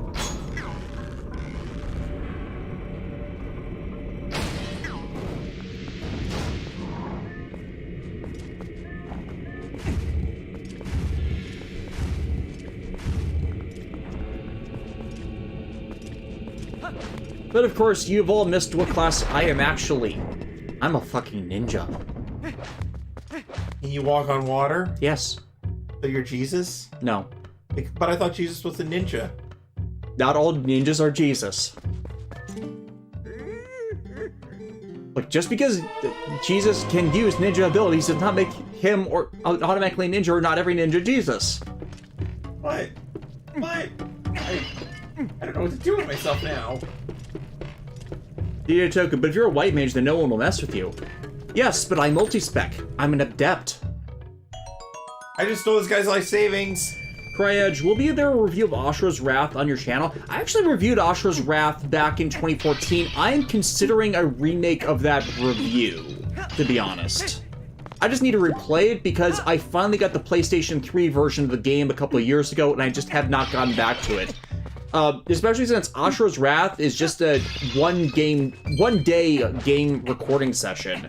Admittedly, it'll break my thumbs to do it these days, but that's just Ashura's Wrath. You could always just get me to button mash. Oh no, I was considering that too, having you help me record, especially since you guys got me the complete works book for the game as well, so I could do an expanded biopsy of its development.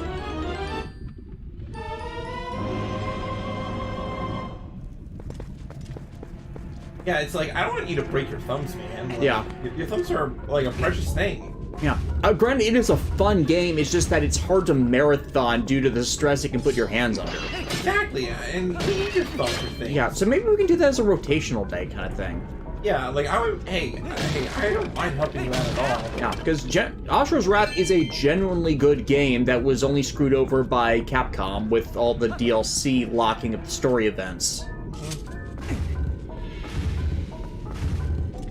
Do you buy all these games or do you emulate them?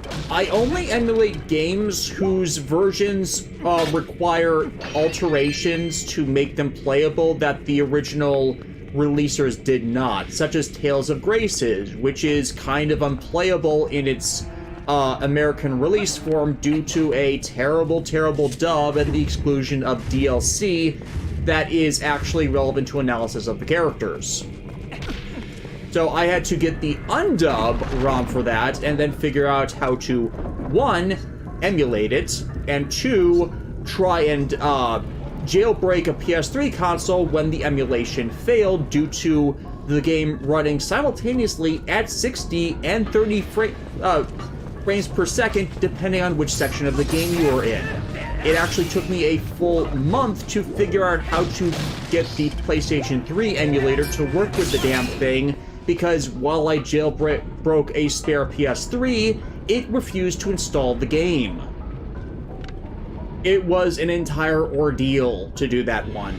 And Tales of Graces is actually the script I finished writing last night, so I'm really happy to be done with it. It's gonna be a thing. It's gonna be a thing. By the way, in terms of, like, for example, back to that emulation thing, we're actually playing on my original copy of Twilight Princess for the GameCube right now. Yeah. For the most part, I only emulate the only other games I've emulated for the show have been the Mega Man Battle Network games. I only started to do that after I found my original Game Boy Advance cartridges were no longer working as their batteries had died. So I had to flip to emulation for recording 3 and 4's gameplay footage. I used a capture card for Battle Network 5, and thanks to Legacy Collection releasing, I will be able to use the Legacy Collection version for 6. Usually, though, I prefer to buy the physical games whenever possible. Sometimes that's not possible, sometimes issues with recording them makes that non-viable. But generally, you know, I like to support the developers where I can, when I can. Especially if they make things that I like. If I end up not liking a game I review, I can just, like, resell it. And usually, someone will want the game. Yeah, Cryage, .hack Quarantine costs $400, it's like 5 PS2s. Yeah, and I have owned my copies of the .hack franchise since before they went crazy in price, so I didn't need to worry about that. But, like, you know, good luck on anybody that wanted to get in on after the fact. Yeah, really, Bandai needs to greenlight that recollection gate at the very fucking least. It is baffling why they just never allowed them to go on the PlayStation 3 or any, like, PlayStation Network virtual version and commissioned CyberConnect to just patch them together. Because all you really need to do for those games is figure out the save file stuff so they can carry over, and other games have done that. Xenogears on PSN for PlayStation 3, they had disc swapping for that, so it's more than viable.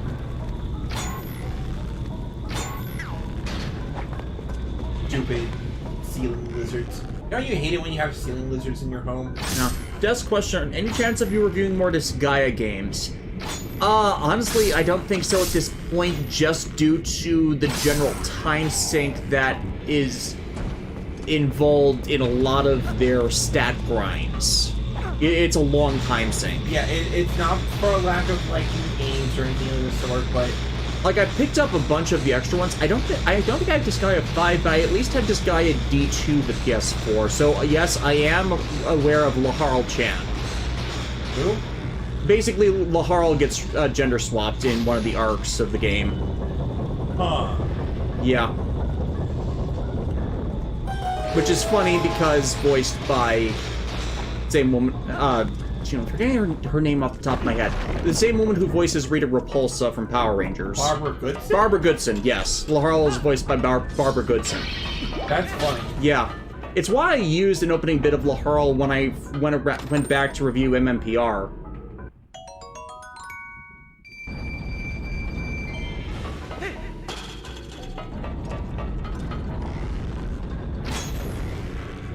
Actually, one game I should probably replay to do a review of is just Chroma Squad. Because Chroma Squad was fun. And it has divergent endings where one path is the standard Sixth Ranger trope, another ending path has you team up with a Kamen Rider, and the third ending path allows you to team up with Kenji Oba! Kenji Oba! Well, okay, it's not actually Kenji Oba, but it is a character representing the Metal Hero sect that Kenji Oba is a part of.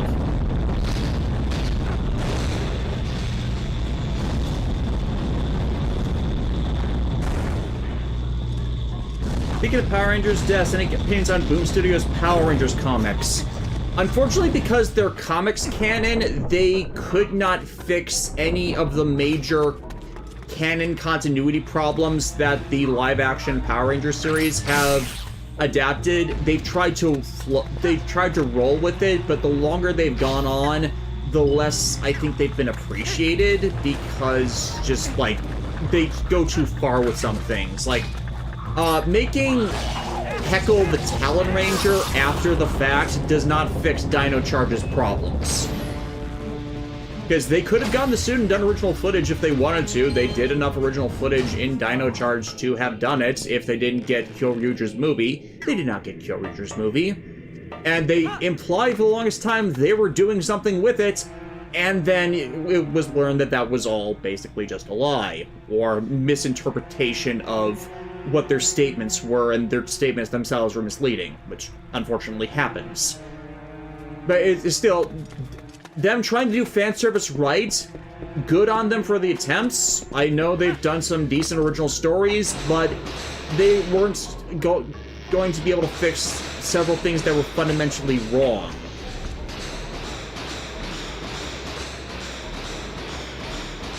Have you played 3D Dot Heroes? No. Oh, I've heard that one. Gerard the Completionist did that. I've missed a bunch of completionist episodes lately just due to timing. Granted, he was not making episodes because he was doing other things for a while, and I think that's kind of why I lost track of a few of them. Oh, new piece of heart. Yay! And I got 5 hearts. 5 at 5, standing by. You know what they say about how the ends justifies the means? Also, for people who aren't aware, there is currently a Kickstarter from Boom Studios about hardcover omnibus collections of a bunch of older Power Rangers comics, including the Marvel, the Valiant, the Image, and the Samurai and Megaforce comics runs before Boom Studios got the license.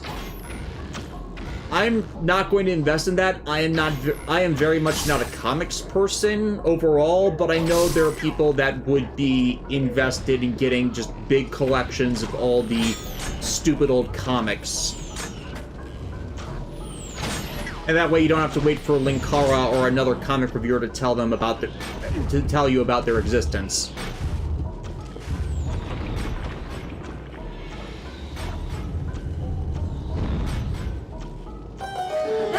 Through this dungeon, all things considered. Yeah, difference of experience. Yeah. Though you're close to maxing out on rupees.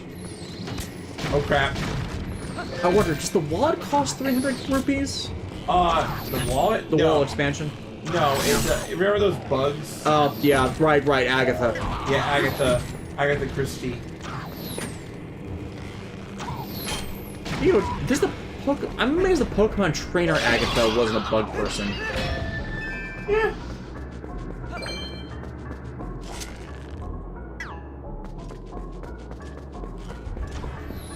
Care of Death, he does. With the success of Forest Gridman, would you like to see another Toku franchise turned into anime? Personally, Care of Death would like to see Metal Heroes turned into anime. I could see that as long as that series would follow the new generation Space Sheriffs, because like those were a decent series of film reboots for them. Forest Gridman just Keiichi Asagawa and director Amamiya, I'm forgetting director Amamiya's first name off the top of my head. They knew what to do with it for the most part. Keiichi Asagawa's problems as a writer notwithstanding, because they weren't really as much on display through the newer Gridman stuff, and I heard that the Gridman Universe movie was really damn good. We have not seen it ourselves, obviously, because it just released in Japan, and we're not in Japan. Yeah, but for a anime Toku reboot, like we've had Garo, we've had Futo PI, which unfortunately has been confirmed that a lot of dialogue changes were made from the manga thanks to the liberties of the show's writer. Primarily all the insistence on the half-boiled insults for Shotaro, which were not in the original fricking manga. Regardless, I'd like to see more seasons of Futo PI with a different writer heading it. Heading the adaptation, so we can stop with that bullshit. I would not be opposed to an anime continuation of one of the Sentai series that kind of deserves it. Like, they had enough left over, or maybe a sect of their monster faction, which hadn't been completely dealt with. The problem with doing Super Sentai continuations is you run into the problem of what more story is there to tell with them after they defeat their big bad guys. Because a lot of Sentai series, they can't exactly continue unless there's a loose end left over, and a lot of times they do those loose ends, they're not well handled at all. Like, you could create a completely new villain faction, it's just there's that point where a story needs to end. Yeah. Wow, so shock of all shocks, we're already at the final boss. Neat. I actually surprised that we're here already. Yeah. We've actually also had a bunch of Ultraman anime already, so I think Ultraman might just need to move on to being an anime considering how shortchanged they keep being on the budgets for the live-action series. Mm-hmm. Like, apparently Trigger and Decker wanted to do more than they actually did, but they didn't have the budget for them, regardless of their episode count. But first...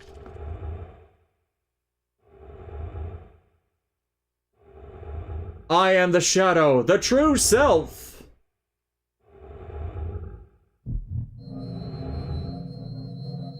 Also, something I do want more seasons of, which is in that Toku-adjacent sphere, Love After World Domination. I really like the first season of that. It's basically, what if a Sentai-styled hero fell in love with a villain organization general, and she returned his affections?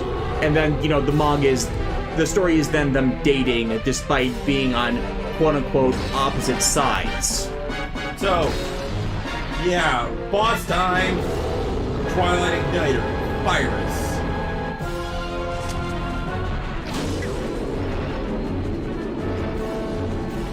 Oh no, he's on fire. That can't be good.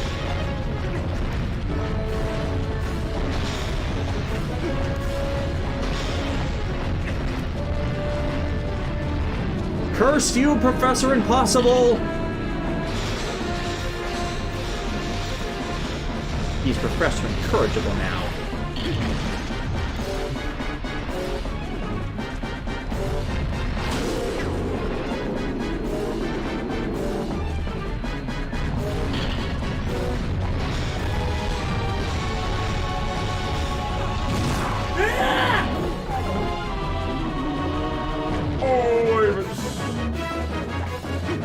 DJ Toku, wasn't that part of Car Ranger? No, see, the joke in Car Ranger was aliens kept falling in love with the red. It's not like he actually returned their affections. This is playing it straight, playing the premise straight, while everything around it is still a semi-serious comedy. And also, yes, Shiro, this guy is pretty cool. Although he's kind of hot right now and he's trying to kill me. Oh, crap.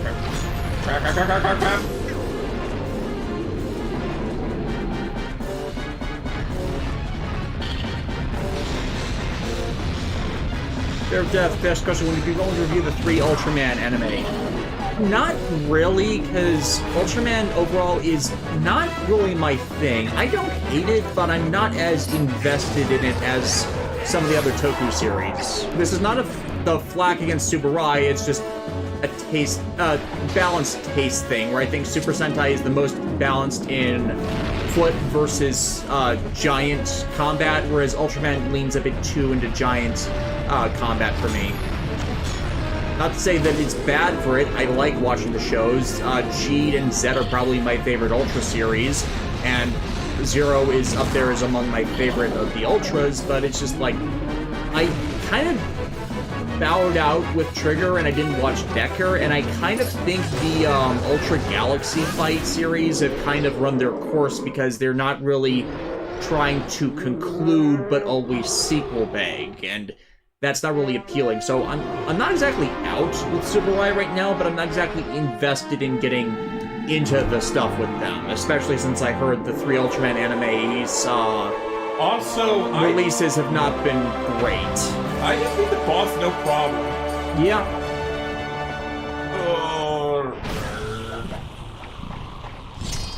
Plus, it would encourage people to keep asking me for new Toku reviews when I really don't want to. Shiro, I am thou, thou art I.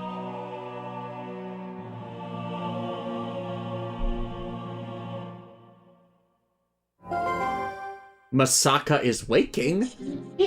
Well done. Now we have 2 fused shadows. And a heart piece. You know, you've been very helpful so far. So as a reward, I'll tell you an interesting story. There was once an ugly barnacle. Zant. That's the name of the King of Darkness who casts this pall of shadows over your world. He's very strong. You'd be nothing to him in your current state. But Zant will never be my king. I have nothing but scorn for his supposed strength.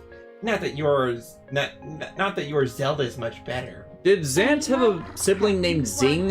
It still appalls me that this world of light is controlled by that princess, a carefree youth, a life of luxury. How does that teach duty? Projecting much, Midna? But I guess I shouldn't begrudge her the circumstances of her life. She didn't choose it after all, and I would never wish harm on her. No, as long as I can get my hands on the few shadows, I'll be just fine. Oh, just one more left, shall we? Delightful imp. Literal imp. I mean, at least it's not the same as the pizza gremlin. At least Midna provides relevant information as we need to know. Yep. Also... That hair. What am I doing here? Oh, my head, it aches. It's like somebody shot an arrow at it repeatedly. Yeah, let's get the heck out of here.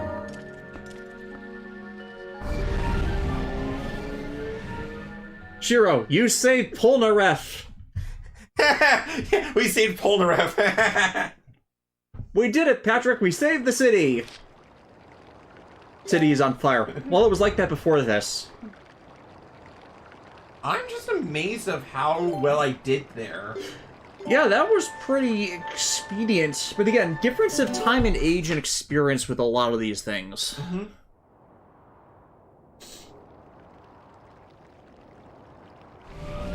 Oh, yeah, okay, there is Des, just quickly, do you still maintain that the average Sentai team is equivalent to 1 writer? I maintain that in the view that 1 Sentai monster is equivalent to the power and capabilities of 1 writer monster. that is where the metric kind of comes in. If the monsters are equivalent in power, then yes, one Sentai team is equivalent to one rider base form, like base abilities. Like, once you start getting into the form changes and power escalation, that differs. North of here, across the plain and past the Great Stone Bridge in the lands guarded by the spirit Nanaryu. Like, I'm not expecting, say, a Super Sentai team to be able to take on Ex-Aid Muteki or Kuga Super Rising Ultimate. That'd be silly. But base ability, base form stuff, that's where that ratio kind of comes in there.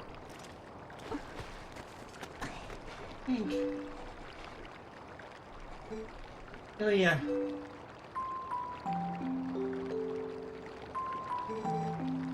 You've got to save Ilya.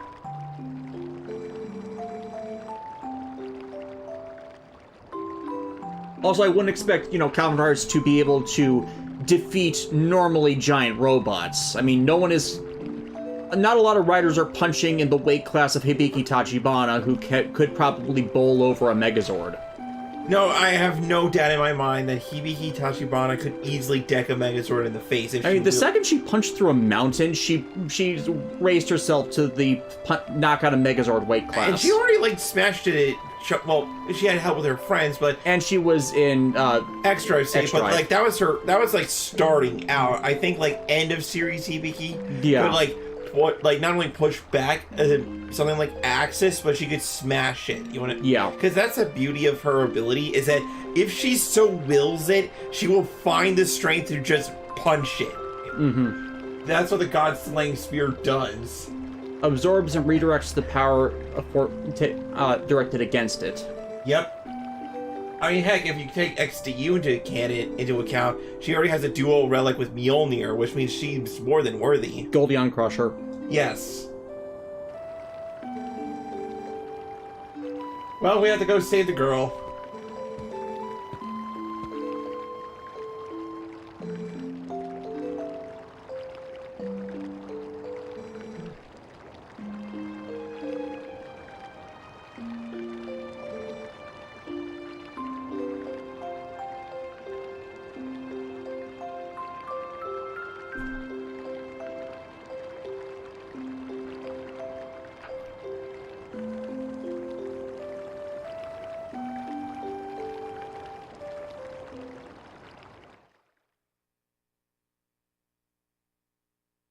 Bradley Harris, that girl looks like Guile from Street Fighter.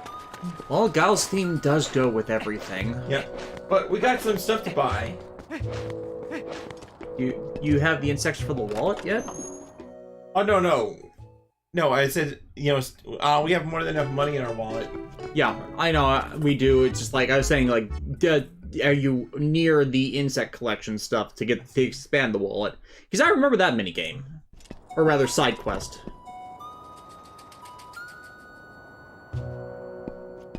Phantom666, would you ever take a look at Robotech for review? And I may be opening a can of worms, but I mean the Harmony Gold version.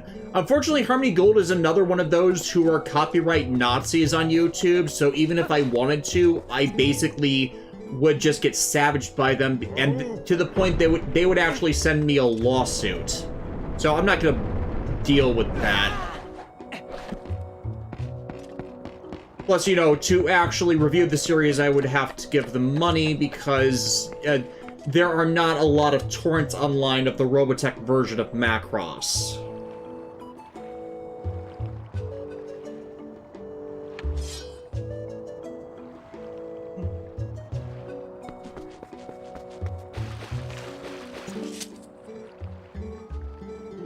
DJ Tech, what if Synfigure Hibiki was the daughter of Kamura Hibiki? No, you're thinking too small. Hibiki and Hibiki meet and they drink some Hibiki while they talk. I don't want to know what drunk Hibiki is capable of. I don't think anybody should ever ask the question, hey, what if the small hamster God Slayer was, I figure it's the drunk Amy scale, to be honest. Yeah, the drunk Amy scale.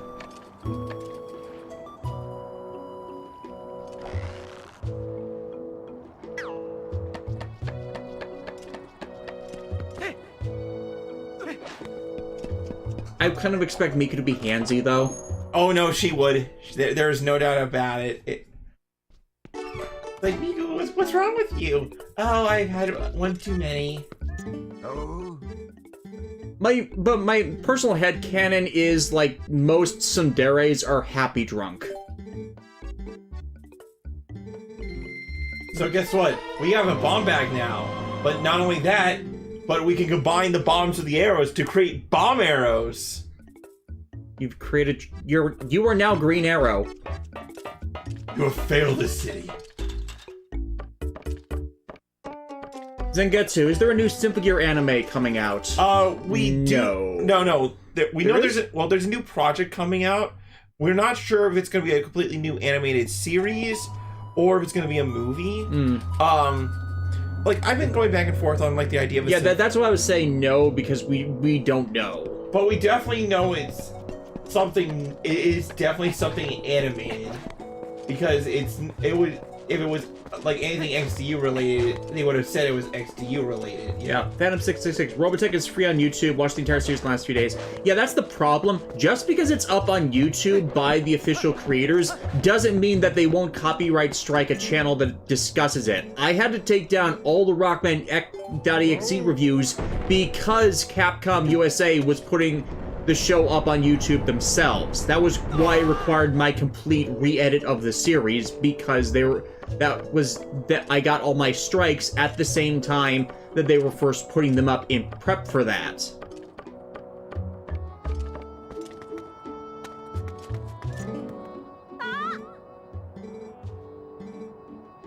If people don't know that the Hibiki and Hibiki drinking Hibiki thing, Hibiki is a brand of sake in Japan. It's very high-end stuff.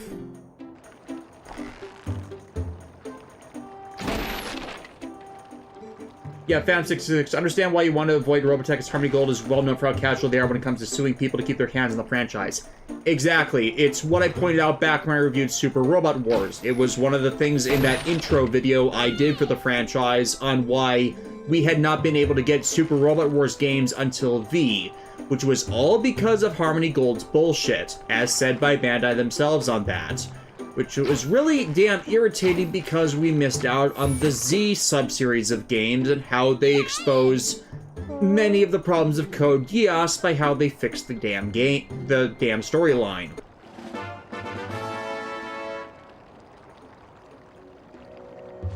But yeah, that's why I don't want to touch anything Harmony Gold had their hands in. Because I've got enough problems with ShowPro and Toei grabbing old stuff as it is. Hair of Death. So, question: you think we'll have a new Macross anime? So that's I kind of hope. I like the thing is, I know Kawamoto's gonna be busy with the upcoming new Aquarion series, which not sure why. In God's Green Earth, we're getting another Aquarion anime, but okay. Again, apparently Evol and Logos were better than the original. Right, but regardless, or it's in that case where if you liked the original, you hated Evol and Logos, but if you hated the original, you like Evol and Logos. Right, but regardless, I do remember when they announced that they were getting that the Macross Frontier and Delta were going to get Blu-ray, and 7 are getting Blu-ray releases on the stateside. Which we're still waiting on. Which we're still waiting on more news on. But they did say that if they ever made a new Macross series, they would intend to have it be distributed stateside in the first place. Yeah, you know? It wouldn't surprise me if the reason why we've not heard anything on Plus 7, Frontier, and Delta is after Harmony Gold got what they wanted with the Robotech Blu-ray releases, that they started trying to renege on their deal, or they're throwing up hindrances to actually getting it done. Because that's Harmony Gold. They get what they want, and then they screw over everybody else. So check this out. We got Hawkeye. Okay, so we're going Marvel instead of DC, so Link needs to change the color of his clothes.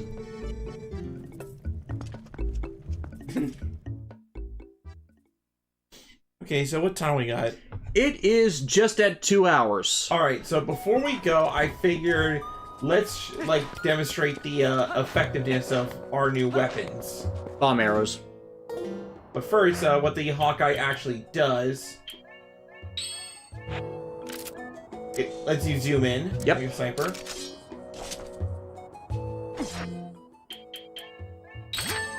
Got tight. And now you have a new path to travel. Yep. Like, that rock face being scarred, can you blow that up? This? Oh, that's a tree, never mind. It looks scarred from the angle you were at. If this is a tree.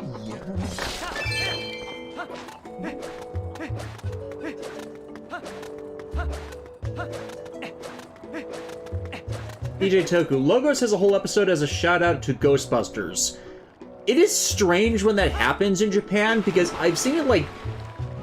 Okay, if I had a nickel for every time I've seen a Ghostbusters parody in a Japanese anime, I'd have 2 nickels. It's not a lot, but it's weird that it's happened twice. The other one, of course, being Rockman.exe's episode Virus Busters. I'm sorry, what? Yeah, it was the last episode of the first season. It's when Rockman ends up going up against the life virus, and is the real beginning of the dimensional area plotline when Yuichiro Hikari broadcasts his own version of it. It is actually set up for everything that follows with the cross-fusion stuff. And you drowned. Oh, this is a good place to end the stream. You died. I didn't need to do that. Xenoblade Chronicles opinion. We like them. Don't worry. I'm doing Xenogears later this year. The episode's already uploaded on YouTube, waiting for their release times. We will be doing Xenosaga in the next couple years, and I need to do Xenoblade 1 and 2 for a other project that I have in the works. So you will at least get those. I'm not certain I'm doing 3 right now. Mm-hmm. Yep, but that's the end of the stream. I'm glad that we are so accomplished and we did a lot today. Yes. And I keep dying in hilarious ways. In hilarious ways, which is the best way if you have to die in a video game. Oh, you laugh at me now, but I know when it comes to but your time will come. My time always comes. Phrasing. And Dare of Death. Dan Pavenmeyer. I'm betting it's because of the 2 nickels joke. Yep. Okay, so we will see everybody next week. Bit of a warning, we might have a delay before we get to more Zelda past next week because Friday the 14th of April is the release of the Mega Man Battle Network Legacy Collection, and we want to play and showcase a bit of that. And also, Final Fantasy XIV is having a free play if you have a pre-existing account event through April, so we may just spend a stream or 2, depending on timing, showcasing that for when we eventually start to do it later this year. Because the reason we don't want to start sooner is just because I have to pay for the subscription for levels 1 through 60, which I got to take them through before we go do the higher level stuff. Mm-hmm. So, just giving people a heads up on our plans for the next couple weeks. Also, on the release schedule for scripted stuff, we are going to be doing more of the Rockman EXE video collections for the first little bit, just to get those back out there, because I gotta do access. The ones that are just still frames for the majority of them seems to be getting around Content ID, so we'll see how those go for the time being. I'll see you all later. Bye!